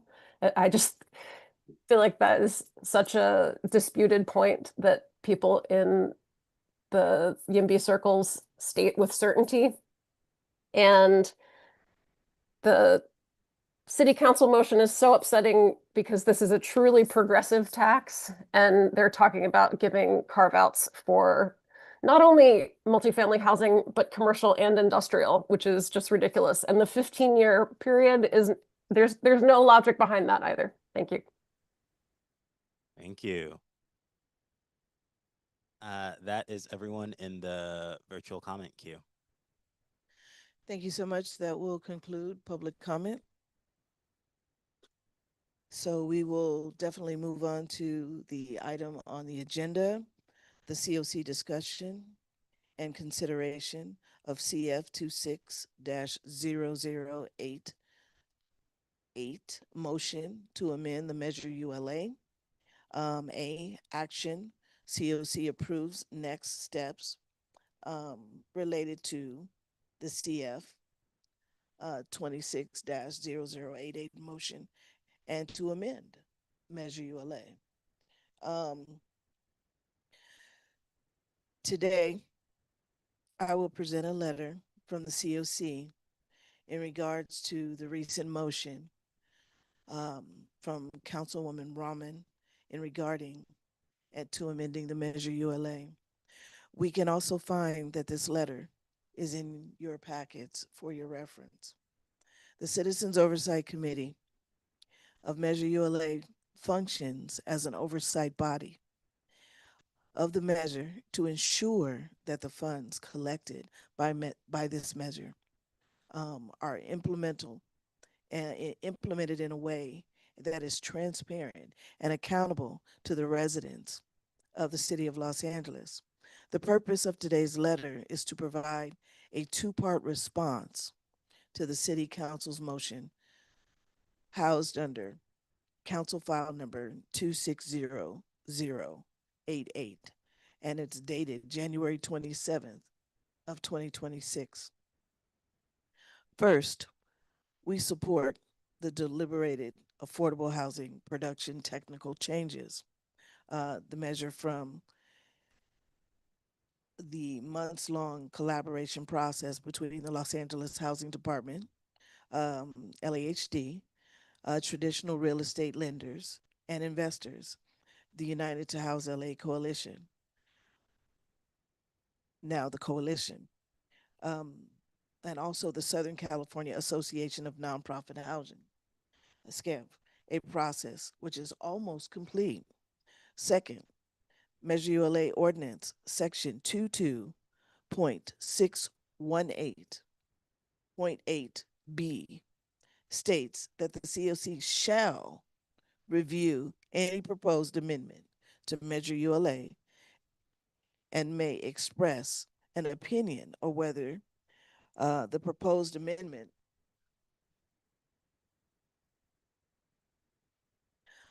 furthers the purpose of the measure.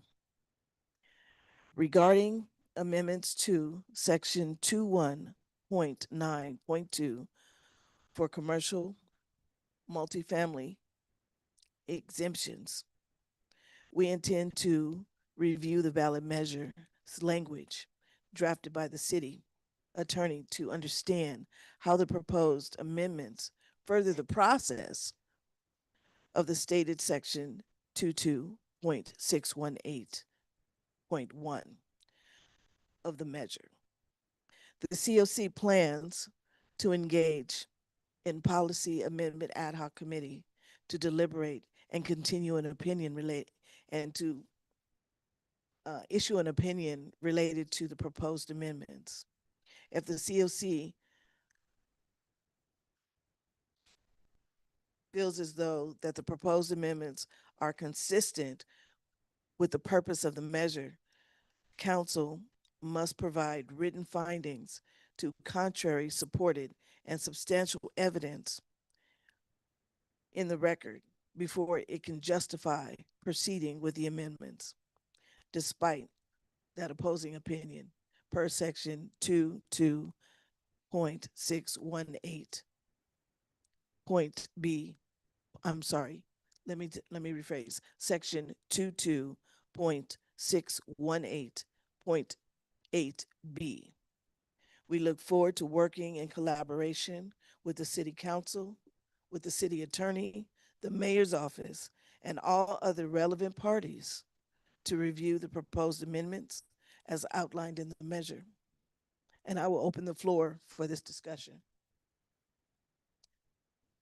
Ooh. Member Lewis, you have the floor. Yeah, the second paragraph of the proposed letter talking about the technical changes makes reference to the various groups that have worked together on this. Has any of the ad hoc committees of the COC reviewed this?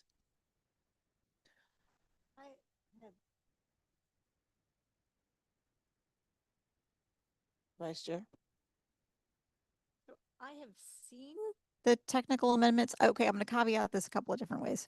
So the technical amendments are, the verbiage of them is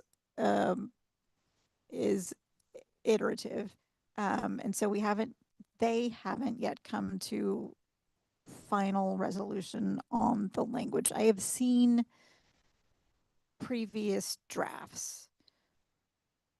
Yeah, thank you. You know, I appreciate the fact that there's been a lot of people working on a set of changes. I'm concerned with the process here that until the COC actually sees what those technical changes are, but we cannot support a set of a proposal that we haven't seen.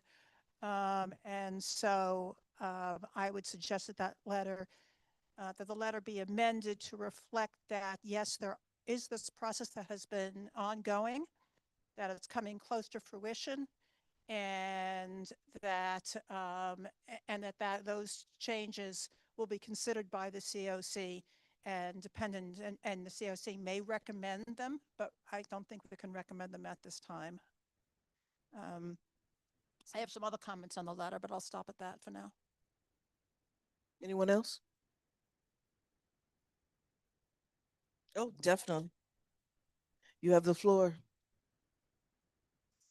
Even here at this point, honestly, it is so offensive that this amendment was proposed in City Council without even once coming to the COC, who is responsible for reviewing these types of amendments, for promoting the oversight, and for making sure that the community knows what these amendments are.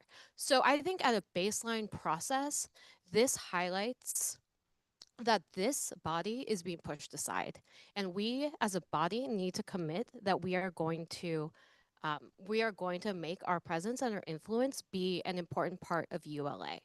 So I appreciate this letter as a first step. I think it came out of just the necessity of having to respond so quickly. I do think it highlights the fact that I think it's problematic that we only do bi-monthly meetings because we're constantly behind on all of these issues.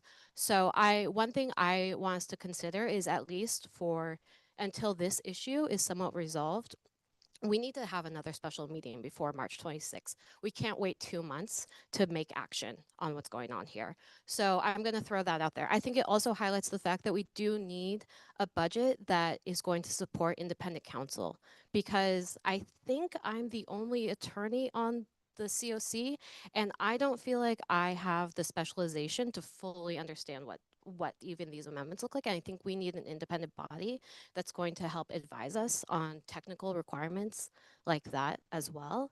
I also have more thoughts, but those are like my first set of thoughts that I want to put out there. And I also want to make sure there's plenty of time for other people to speak as well. Take all the time you need. Any others? Then I'll come back. Okay. Expanding on what Commissioner Nishimoto talked about. Do we have a representative still of the city attorney here? No.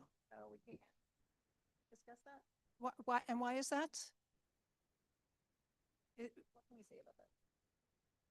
Is there a reason that we don't? There's just a conflict.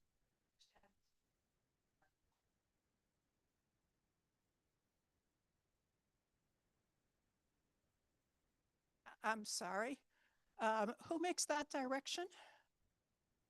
City attorney. Okay. Do we know whether the city attorney provided any input to the city council regarding this proposed amendment? We're not aware.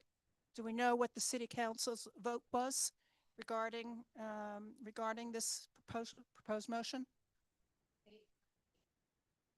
Well, they push it to subcommittee. Does that not take a vote to push it to subcommittee?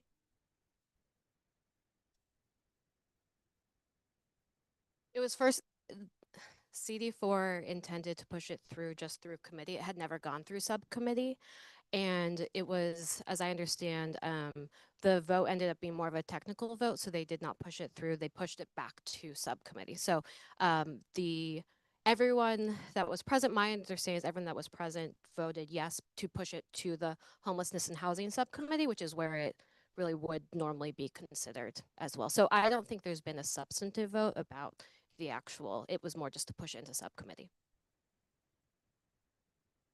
And do we know what action that subcommittee will be taking, what reports it may be requesting regarding this, or what analysis it is requesting, and whether LAHD is going to have any role in that?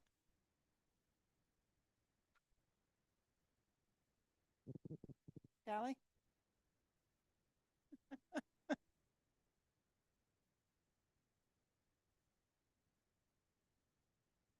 At this time, I'm not aware of what the scheduling will be for that item through committee and what reports will be requested by the committee. That would be subject to the members, the chair and the members of the committee. So my proposal would be additionally that this letter include a discussion of reports and analysis that are needed, and that those reports and analysis should be taken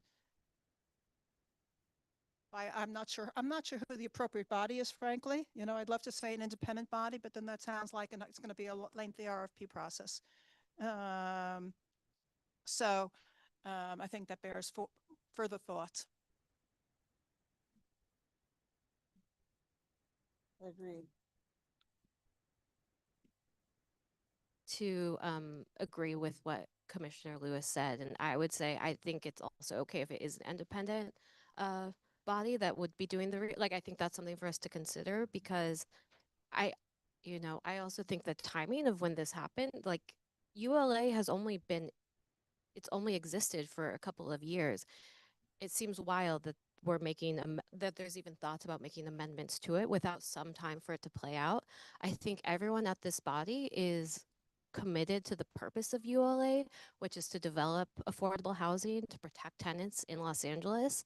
And if ultimately there's reliable evidence that there need to be those sorts of substantive amendments, I think we'd be open to that. But the reality is that we don't have that reliable evidence. We have a single report that is based on a very short time frame.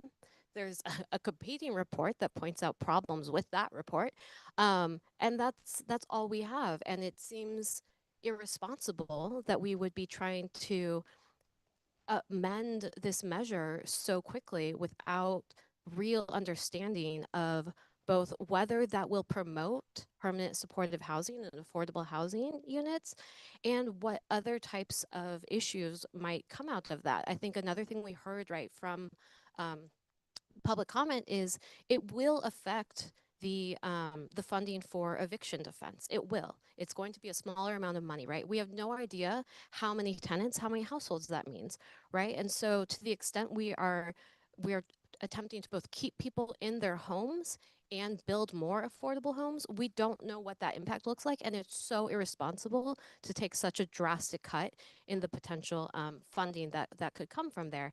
I think it's just highlighting how much data is missing. We can't be informed yet, and I think we shouldn't be making any of those decisions or recommendations until that data has been informed. Bergen. Mr. Lewis, so you're saying the technical changes that are identified in the motion are not the final technical changes being discussed by various parties? Well, I mean, my understanding is that they're being developed. They're not final. And those are just a set of proposals that we may or may not agree with. You know, well, I have a lot of respect for the people who have been involved in this. We may have additional comments and additional changes that we want. So I think we need to rework this language regarding such changes. If I may, the motion itself did not attach specific language, specific changes. Actually, it referenced the technical changes, but it didn't have, for example, a red line showing those changes. So yes, we don't know specifically the actual changes that are being proposed. Well, I'm looking at the motion. I'm seeing 1, 2, 3, 4 specific changes. What Cecilia is referring to is our response letter. Our response letter doesn't. No, I know our response letter doesn't. Okay. Motion. That language in the motion is not reflective of the LAHD coalition SCAMP process. That's my question. Yes, That's it is not the same language. Right.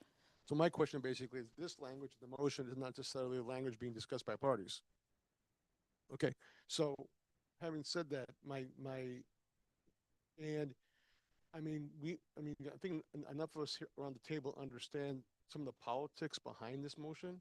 We understand the politics and the desire to respond to the challenges in the Palisades, and whether this request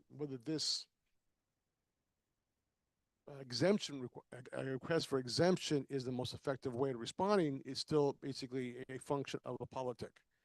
And further, while I do think that there should be some discussion about how ULA is not just about mansions, but it's also about commercial buildings, office buildings, industrial buildings, multifamily. This, as you've all said,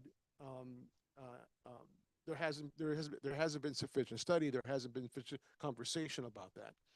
On top of that, from what I understand, at the council level, there is some concern that, and I'm not saying legitimate. I'm just stating it. There is some concern that the same agencies that are providing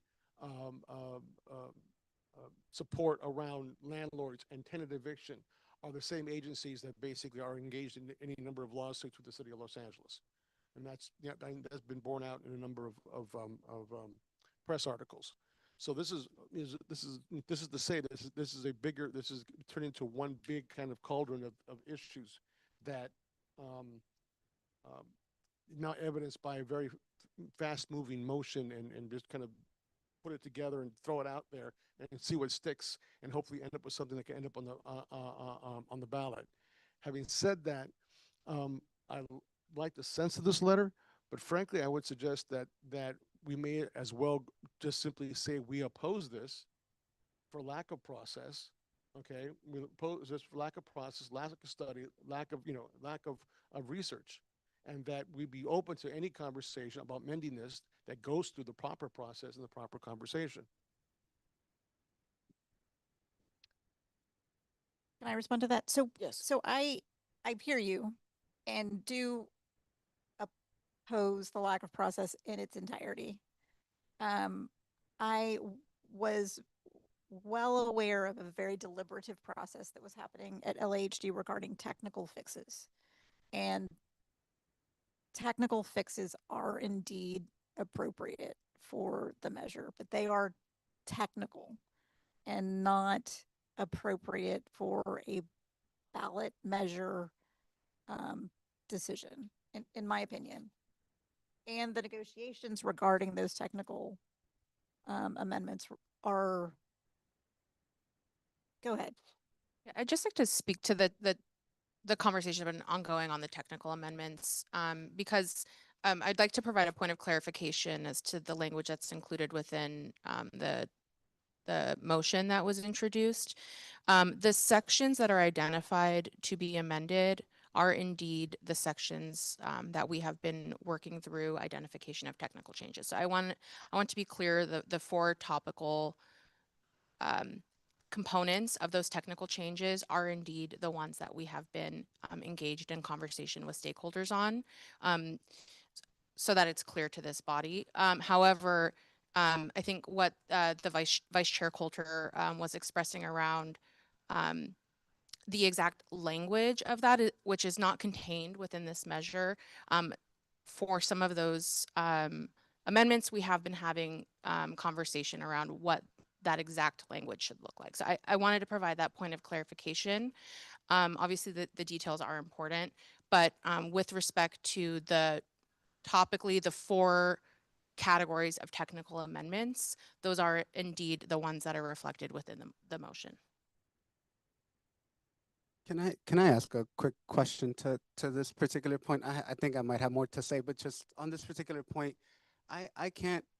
I think my first meeting might have been in October of last year. I think I can't remember if at any point I've heard an update about technical changes to the language. I just want to confirm, like, has that been brought up before or during, like, no? We have not yet had the opportunity to have that conversation with the COC. Okay, so thank you for that. I think I really appreciate like the updates from LAHD as we had like in the previous meeting in terms of like, you know, like the projections and the staffing. Like I think that's super helpful, like on a consistent basis to be able to get that information to kind of like keep just track of like what's moving. But stuff like this just feels really off to me, right? Like I don't feel like, I mean, this is the first time we're having a conversation about this, and it already went to city council Tuesday. Was it Tuesday? I don't even. Tuesday. And now we're just now having this conversation, and I'm just now as a member of like this body. I mean, mind you, with the emails and everything, but now it's becoming evident like, oh, there's technical changes that need to be made, right? I would just really appreciate for us to be able to have opportunities for us to be able to deliberate, have conversations, look at data, have people come and present on that information. I'm not, policies are they're passed, they're implemented. Sometimes they have unintended consequences. Changes need to be made, edits need to be done. But having it gone and then coming back, that's just, and if we're the body that's supposed to oversee that, it just procedurally it doesn't look, feel right. And the only other thing that I would want to add is just like I would be very nervous if it's like an interesting precedent where there's certain information that comes to this body and then we are left out of other key pieces of deliberation, as well as certain decisions getting piecemealed with some particular people involved, but again, not having a full opportunity for us to have a conversation in this body. I agree. I'm going to speak with the rest of my commissioners here that I believe that this process smells really bad. The voters have spoken, and we are supposed to be the stewards of this measure. And I believe that we were bypassed. And I don't think that that was just a mishap. I think the timing is wrong. I think us being left out of the process is also wrong. basically it's just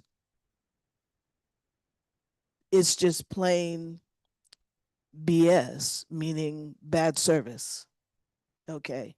And we are here to service and make sure this measure answers to what the voters expect. And we were put in this position to make sure that we keep watch.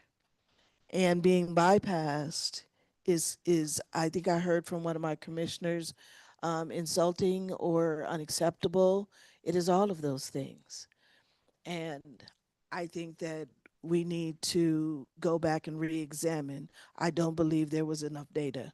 I don't believe that there was any analysis on the true effects of what these changes would cause. I don't even believe that the technical changes that we are speaking of even requires a ballot measure. And so to mix it all in seems like cloaking of something that we may need with a few things that we know nothing about. And I confer to all of my commissioners here. Thank you so much for this conversation. It's not over, and we need to decide on our next steps. I was, Commissioner? is this on? Hello, okay. I was gonna mention the technical fixes, but I don't think I need to. It sounds like we're all on the same page as like, we might not be opposed to them, but it would set a good precedent to come here. I also am wondering for the IIG, I think in the Ad Hoc Governance Committee, we've talked about legal or a counsel for the COC. Where did that end up? I think we were like asking for permission, but since city attorney is not here, we clearly don't have anyone to guide us. I'll give my best recap of where that conversation left off, but our understanding is guidance from the city is that effectively the city attorney is acting as your counsel because they represent the city in all manners, and you as a city body seek their advice. And so that was why you were precluded from getting independent counsel.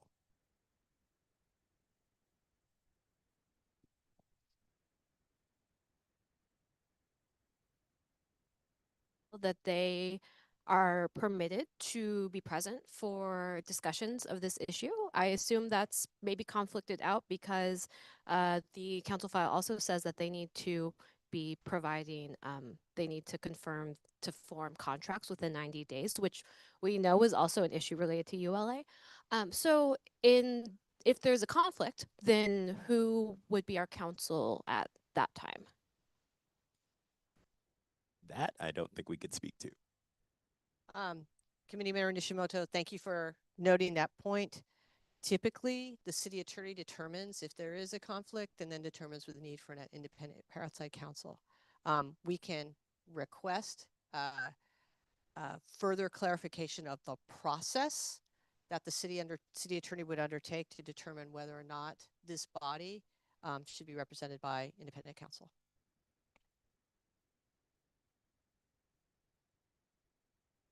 Attorney provide an update at our next meeting about why they were not present at this special meeting, if that was related to a conflict, and that we are also requesting that we obtain external counsel. We can make that request. We can make that request. We were not notified that there is a conflict of interest. So there was no notification of any of that matter, and the city attorney has not made that representation. So I'll just note that. I don't think that they have not made that representation, but we can certainly request that they address why were they absent from this meeting, and also advance your request to seek independent counsel. But that's only if the body agrees for that, right? So Madam Chair, if I may, it sounds like you may have, this might be an appropriate moment to entertain a motion for future actions. I think we have, I don't know, Member Nishimoto, if that's what you were making at that moment, but it does feel like this could be the time to seek a motion from someone on the body as to how the committee would like to proceed. I just have one question prior to that. If we did seek assistance from outside counsel, whether it's with the approval or the recommendation of our city council, wouldn't there be some type of budgetary requirement? And But- should we not consider that as well? Right. Yeah, independent counsel they would need to be paid, and that would come out of, presumably out of your administrative budget, your COC. That needs to be part of the discussion. I wanted clarification because I understood that what is the implication of the city attorney not being here and our ability to take a motion? You can act as a body. You don't need the city attorney present. Great. You just don't have your legal counsel here advising you. I also wanted to make additional comments on the reporting or the lack thereof reporting. Oh, the lack thereof, the reporting and information. We don't have any reports saying that Measure ULA has actually hurt construction, right? Just one. And should we not seek others? Should we not have maybe the housing department give us some information that they may have in this matter, as opposed to just taking one arbitrary report and going directly into a ballot measure to make such substantial changes that is going to cause obviously substantial loss to one of the very needed programs that we have, and we don't have any response on how it's going to affect the other programs either. Aren't there more programs than just Stay Housed LA? I would like to know how all of those programs are going to be affected with the lack of funds. May I? Yes. So part of our primary role as a COC is evaluation of the program. And program evaluation is scheduled. One of the ad hoc committees that we seated today was a group of people to scope the evaluation. And so those steps are being taken immediately. However, the timeline for an evaluation is months out. So in terms of internal reporting, we won't have hours ready for a number of months. And I think as a matter of cause, just with your staff, as internal reporting becomes, or not internal, but other reporting becomes available, it's shared and distributed and elevated to the COC. Yeah. But I also understand there just isn't anything yet. Other than the Lewis report and the opposing report, because, and this is me opining, it's just too soon for such reporting. And for the public's knowledge, who wrote the Lewis report? UCLA, Lewis Center, Shane Phillips, Mike, Jason Work. Thank you. Thank you for that. But So, are we looking for a motion? I'm sorry. yeah, I just also wanted to make a comment that it looks like we're not going to be making that June deadline that the city is looking for to be on the ballot, because this didn't go through a proper process.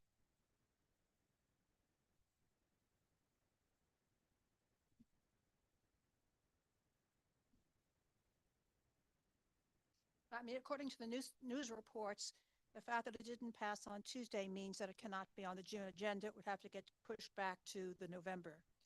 So we have time.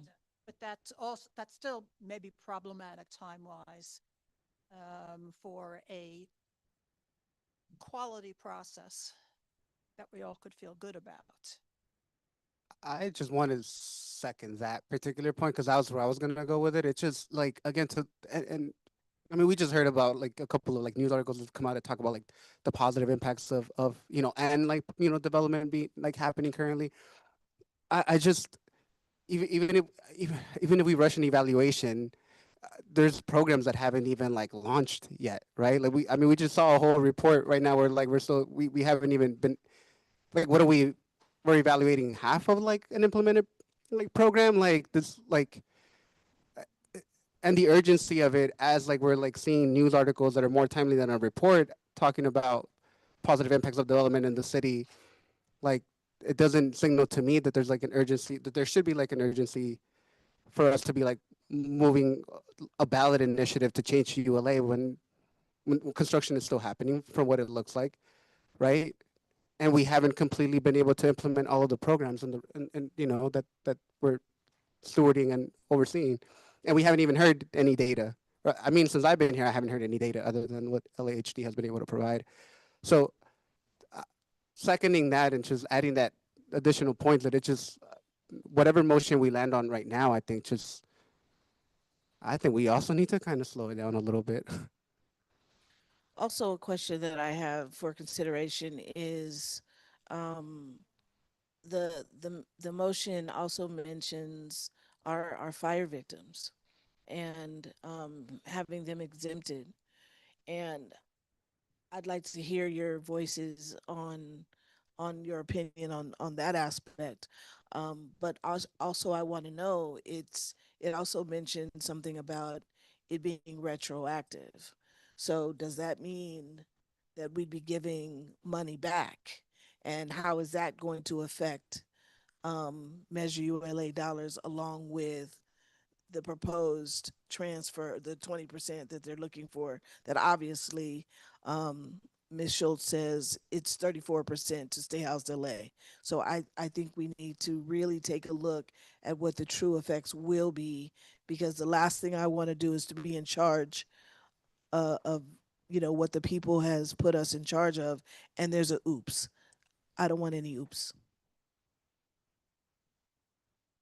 Nancy? Yeah, it seems to me there's the evaluation subcommittee that was just set up.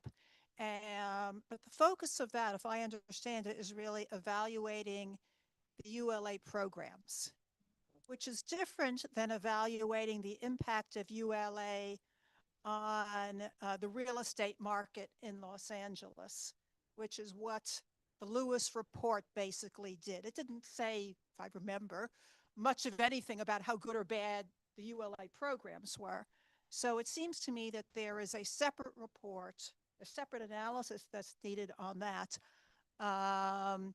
And I'm not sure that it's within our purview to do that, although we may opine as to who should do that.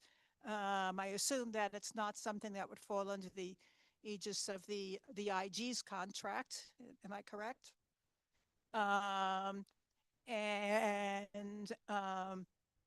But perhaps that report should get presented to, should be commissioned, should be presented to us once it's done, that looks at the impact of ULA on the housing market, as well as a second question is what would be the impact of proposed changes, such as, the exemptions of various sorts. We've got maybe one quick answer to that Yes. in terms of the purview here, because ULA is required to do a needs assessment, and it feels like that type of reporting could be included as part of a future needs assessment. Interesting. Specifically, the language is contract. You have the authority to contract with a third-party evaluator or consultant to help conduct the housing needs assessment, measure the successes and shortcomings of expenditures of the fund, and oversee an annual external audit of House LA funds, receipts, and expenditures. Okay. So, I mean, it would seem to me that given the slow process of the hiring and some of the other expenditures, that there's unexpended money in the admin budget that perhaps could get utilized for this purpose. And I would put that forward. I don't know, what we would need to do to request that, or frankly, what it would cost, but maybe that provides a funding mechanism for that. Through the chair, if I may. You have the floor. Committee member Lewis, you'll recall, or you had not yet been seated as a committee member at the time that we conducted the first needs assessment, which actually the housing department did, because the COC had just been seated. So the housing department took on the bulk of the work of compiling reports that had been done, and then the COC endorsed it. But with the acknowledge that within 3 years, you would need to do an update per the measure. However, a number of data points go into producing such a needs assessment. One data point may be this pursuing a report about the impact of ULA on housing production. That would be highly relevant to understanding the assessment of the program's efficacy. So it is something that you could, in advance, maybe authorize in preparation of that 3-year needs assessment. It could be one of the data points you needed, and as you noted, it takes some time to prepare some of these reports.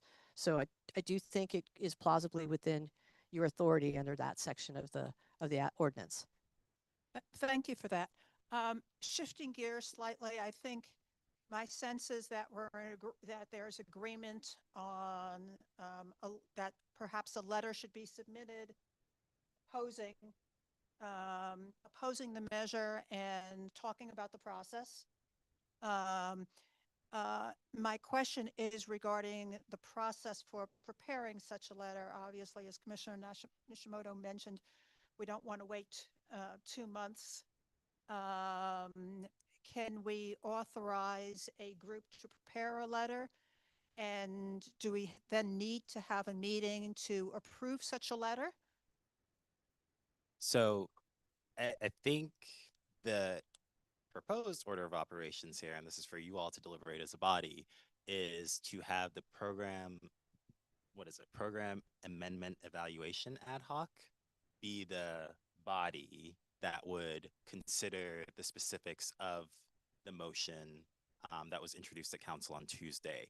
That group would then chew over, what are we asking for in terms of data requests from the city? What are we asking for in terms of like impacts and anticipated outcomes? And then who do we need to work with to look at the actual draft final ballot measure language? And so then that group would come back to you all, and they would have the specific charge per the ordinance to look at whether or not those elements of the proposed amendments, whatever they may be, align with the intent of the measure. And then that group, after doing their deliberation as an ad hoc, would come back to you all as a full body with a recommendation for, these are the things that we are going to, these are the statements that we will make to council, asserting that provision where you all are to opine on things.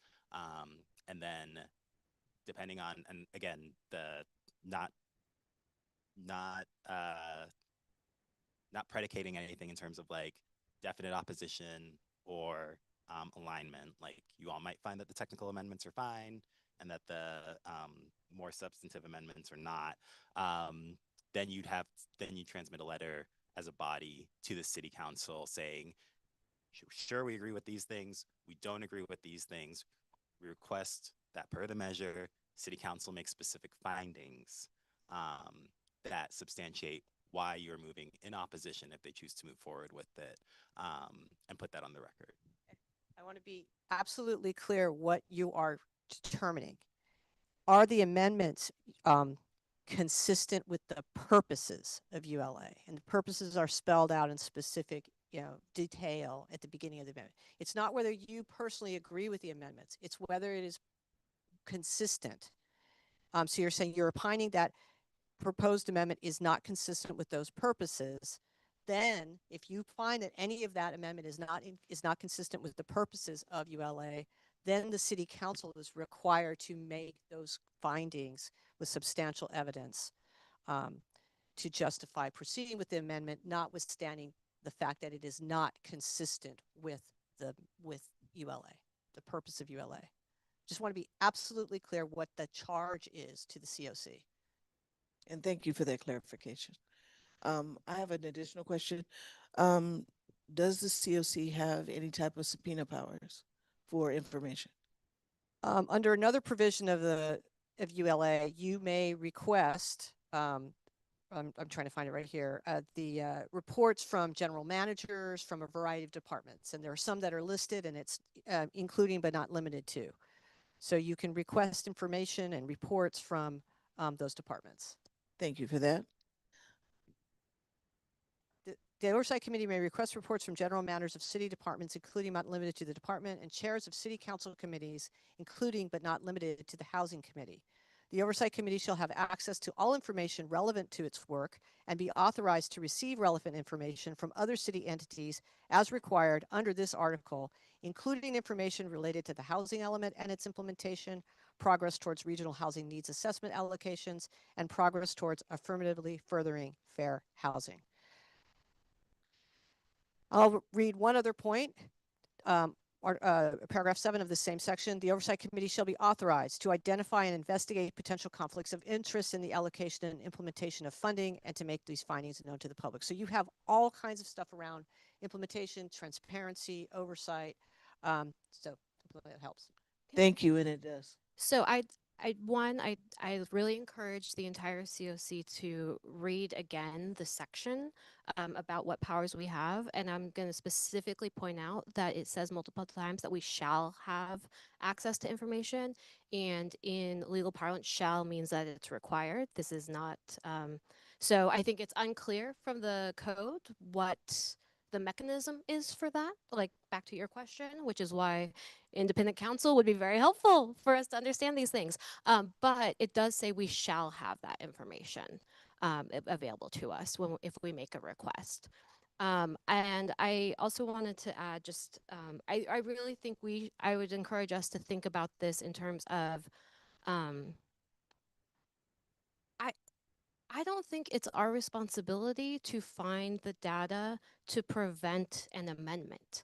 I think it's the city council's responsibility to give us the data that supports their amendment. Why are they making the changes? So I think it still is a good idea to be thinking about these things in terms of future reports, in terms of audits, all those things. I think that's very good.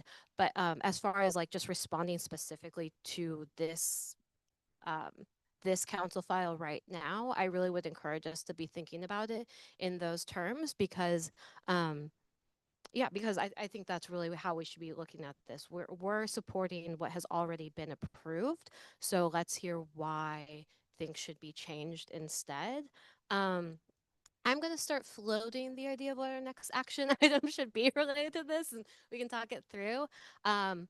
I think the one question we have is whether we want to send this initial letter because we want to get something out right away. I do think whether we send this letter or not, I think we should send a more thorough letter as well. I feel very strongly that we should send it before the end of March, which would again mean doing another special meeting. And so my proposal would be, I'm not sure what the timeline is on this, but that it would go back to the policy subcommittee or policy changes subcommittee to draft that letter kind of based on the analysis. I think whether we find that this is in opposition of the purposes, which we can talk about, I think a letter needs to be sent about process either way. So I think we need to be sending one of those letters no matter what.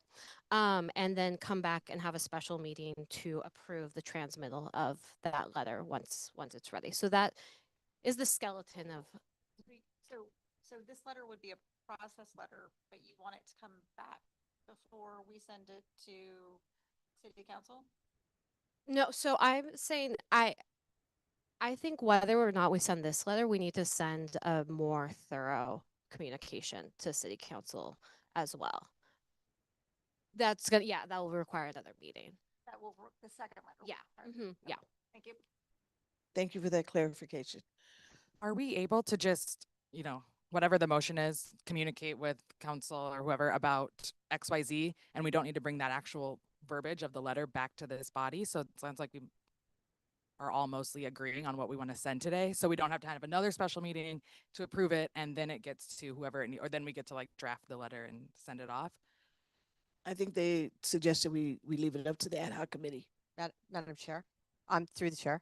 The body here, the COC, could say, we direct the IG to prepare a letter that states the following, and authorize the chair and the vice chair to review that and sign it. I'm talking about on the process side, understood on the process side. So that could happen immediately. And you have all been, giving us very clear direction on how you would like to have this letter changed. I'd essentially note probably the second paragraph would be deleted, and we could, I think the third paragraph around your oversight role could just be beefed up. I mean, we could just really make the letter just about the process. Can we entertain that motion? Sorry. Go ahead. That's what I heard, but I don't, but that's, so in terms of process, you all would have to agree. There'd have to be a motion. There'd have to be a majority. I think that would be the best course of action. Say, we want you to draft a letter that says X, and say it, draft it, have the chair and the vice chair review it. They're authorized to sign it if it says X, right?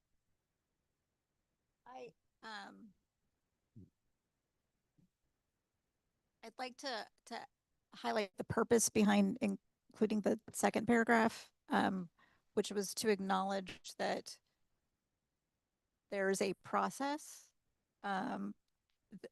with trusted members of the affordable housing industry that is taking place.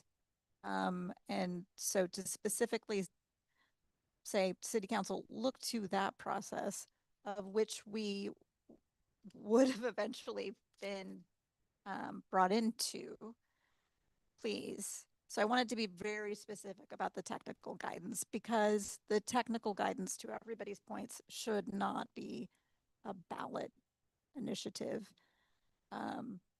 So I'd like to find a way to keep the second paragraph in some form.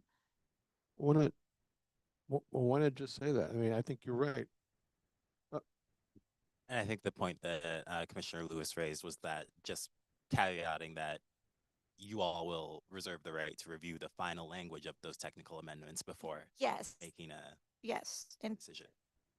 Just to clarify, that was always going to be always contemplated. Yes. And then in the third paragraph, I mean, for purposes of conversation and trying to get to a point, I like the language here, except that I would actually just indicate that we are opposed to this motion. I mean, can we say that we're opposed to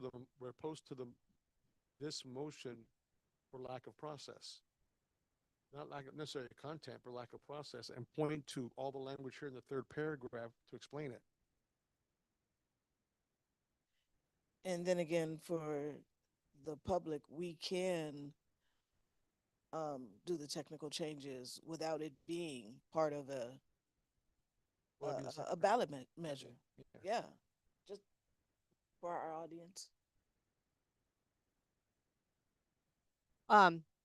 Committee Member Barragan, perhaps the tone of the letter might be addressed to the City Council saying, we are the COC, under this authority, this is what we do, this is the process. And we are concerned that this motion does not seem to have contemplated our inclusion in this process, contrary to the clear language of the measure. We are hereby then writing this to explain to you how this will work. We have appointed this ad hoc committee. They are reviewing your motion, which you are considering, and will fulfill the duties of the COC as contemplated in the measure itself. We will transmit our findings to the City Council. We just remind them what your role is. So we can say that rather than take it, rather than taking a position, just saying, just reminding you, this is how the measure works. This is how it was contemplated. We're concerned So we're telling you we have this ad hoc committee. It's going to be looking at it. It will report to the full committee. The full committee will make its findings. We will transmit that. And if we find that it is inconsistent, you must then do the following before you may approve these amendments. I appreciate that wordsmithing. Very much. Thank you. Got it. We all in agreement?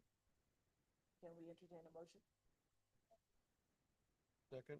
Oh, you gotta state a motion first. You gotta state it first. And then I would also like clarification whether you would like us to include a paragraph related to this type of something to the effect of this process has been contemplated by this collaborative group of that's, you know, mentioned in the second paragraph, contemplated just this process in the months-long collaborative process that they've been engaging in to devise technical changes to the ordinance that would address issues, right? If you would like us to reference that, we can do that as well. Perhaps the right, I mean, I'll say the right way. Another way to express that is to state that we believe that technical changes can be undertaken without a ballot measure. And to say that, you know, such technical changes are currently a proposal for such technical changes is currently under discussion by this group. We don't have to say whether we support them, what they are at this point, simply that they don't, I think a point of this letter is they don't need to be part of the ballot measure. Okay. And therefore, you can look to this process that is underway. That can perhaps, you know, reverse the order of those paragraphs. They would still be presented to you to review to make sure that that was in fact the case. Yeah.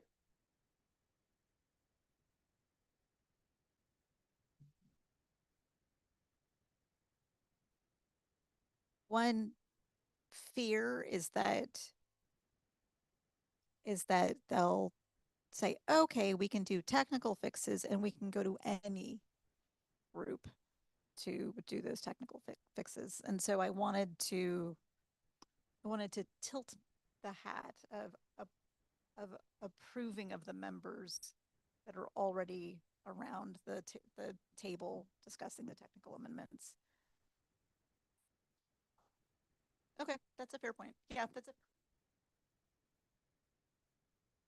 So that's just to make sure I've got this right. So noting in that, editing that second paragraph to note that the COC believes that those technical changes can be undertaken without a ballot measure using a process similar to the collaborative process already underway. And we look forward to reviewing the outcomes of that process as a body.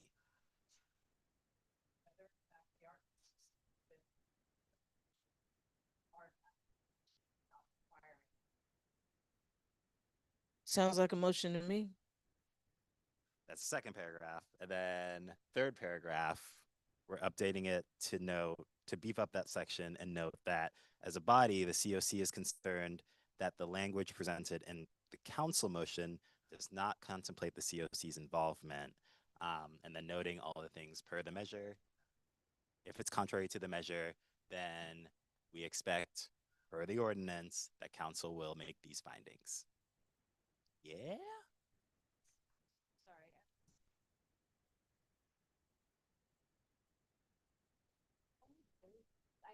I think we should support the fact that these technical changes aren't required by ballot measure. I actually don't think at the end of the day we should be approving whether something's should be in the ballot or not. Like in that, like again, I think that's actually a city attorney question, not a COC question. So I just want to be really clear. I think that we still want them to come to us to review for substance, that we would if we think it's not under this, if it's antithetical to the purpose, then we would still raise those issues.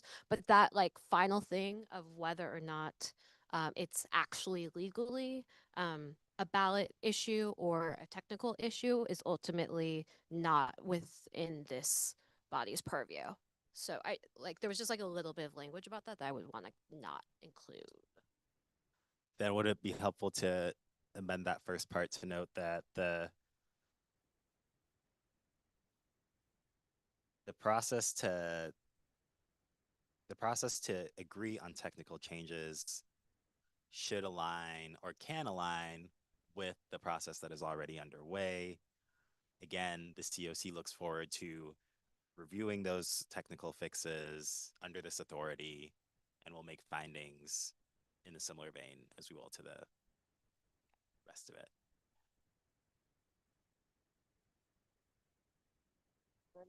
Nodding?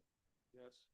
So would it be advisable for the body to make a motion directing the IIG to draft a letter containing the substance that we have discussed in the last 7.5 minutes, roughly?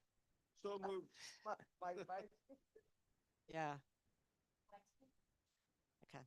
At the IIG, draft a letter to the members of Los Angeles City Council that includes the items that we've been discussing over the last 7 minutes, which well, would you like us to recap what you yes, have? please. Okay. First, that reiterate first, noting the responsibility of the COC per the measure to review any proposed amendments by the City Council to determine whether they are consistent with the purposes of ULA. Second, that the members of the COC are concerned that the recently introduced motion appears to have excluded the COC from the process as contemplated in ULA. Third, that the COC has appointed an ad hoc committee to review proposed amendments to the ULA, and has directed that committee to review this motion. Fourth, that the COC also notes that there are currently underway discussions around technical changes to the measure that may not require amendments. The form that this is taking has been in a collaborative vein, and the COC looks forward to reviewing the product of those deliberations to determine whether they are consistent with the purpose of ULA per its authority under the measure. Yes. Finally, the committee looks forward to working with the City Council on reviewing any future proposals for amendments in an orderly and deliberative fashion consistent with this provision of the ordinance. I believe that is the sum of what you have been contemplating. Committee Member Nishimoto, did we catch it? Giving them respect and authority as well. Committee Vice Chair Coulter, is that motion? Okay. Is there a second?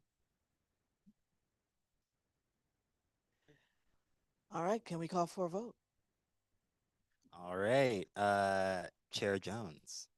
Aye. Vice Chair Espinosa Coulter. Yes. Commissioner Lewis. Commissioner Holland. Commissioner Romero, absent. Commissioner Barragan. Commissioner Knight, absent. Commissioner Rout, absent. Commissioner Nishimoto. Commissioner Reed. Commissioner Morales, absent. Commissioner Abarca. Commissioner Sea, absent. The motion passes. And thank you very much. I appreciate all the extra time and energy that everyone has put into this special meeting. We really appreciate it. Yes.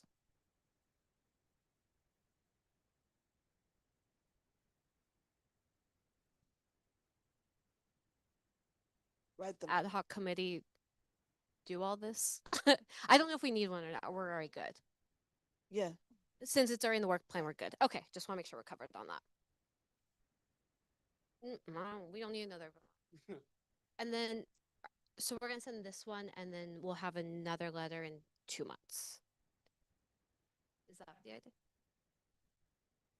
Yeah. So, are we directed, are we able to Yes. send the letter without coming back to this committee?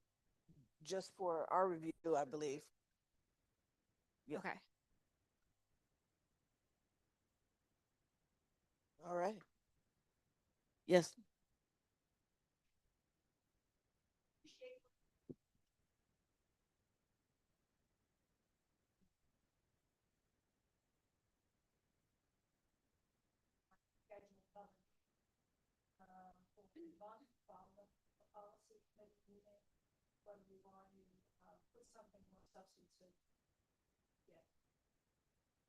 Can we leave that as an option to schedule a meeting in February?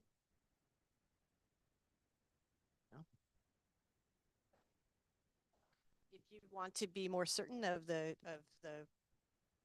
will of the committee, you could make a motion, or you could move that the ad hoc committee be directed to convene on a forthwith to contemplate, to consider the motion and report back to the full COC, and if necessary, contact the chair of the board to schedule, a chair of the committee to schedule a special meeting to consider its report. Commissioners? We can just leave it and we can schedule it based on We can make a motion to have one, and if we don't need it, we can cancel it, right? There you go. Yep. Okay. So we leave the door open, and if we don't want to walk through, we can close it. When do we have a date as to when this is going back to H&H? March.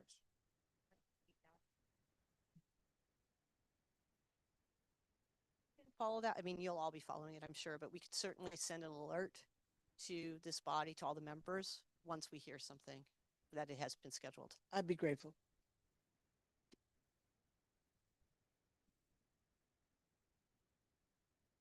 We don't know the timeline on these things yet. Like, we don't know when it's going to H&H. We don't know when we're going to be able to meet with the council people. Can we? I don't. Well, I don't know. I think I'm with Jeannie, which is, let's call it if we need it once we know more about the calendar. Okay. Yeah, that's a fair point. Yeah, ad hoc. Yeah. And as a reminder, just as standard process, each of the ad hoc report back to the full committee at each full committee meeting. So you'll get an update. Good. Are we good? All right. No, we're good. Is there any public comment on any matters not currently agendized? I thought they could only comment on this one agenda item. All right. Oh, great. So that concludes the one and only item of our agenda, and we can move to 5, adjournment. Beautiful, at 5:25 p.m.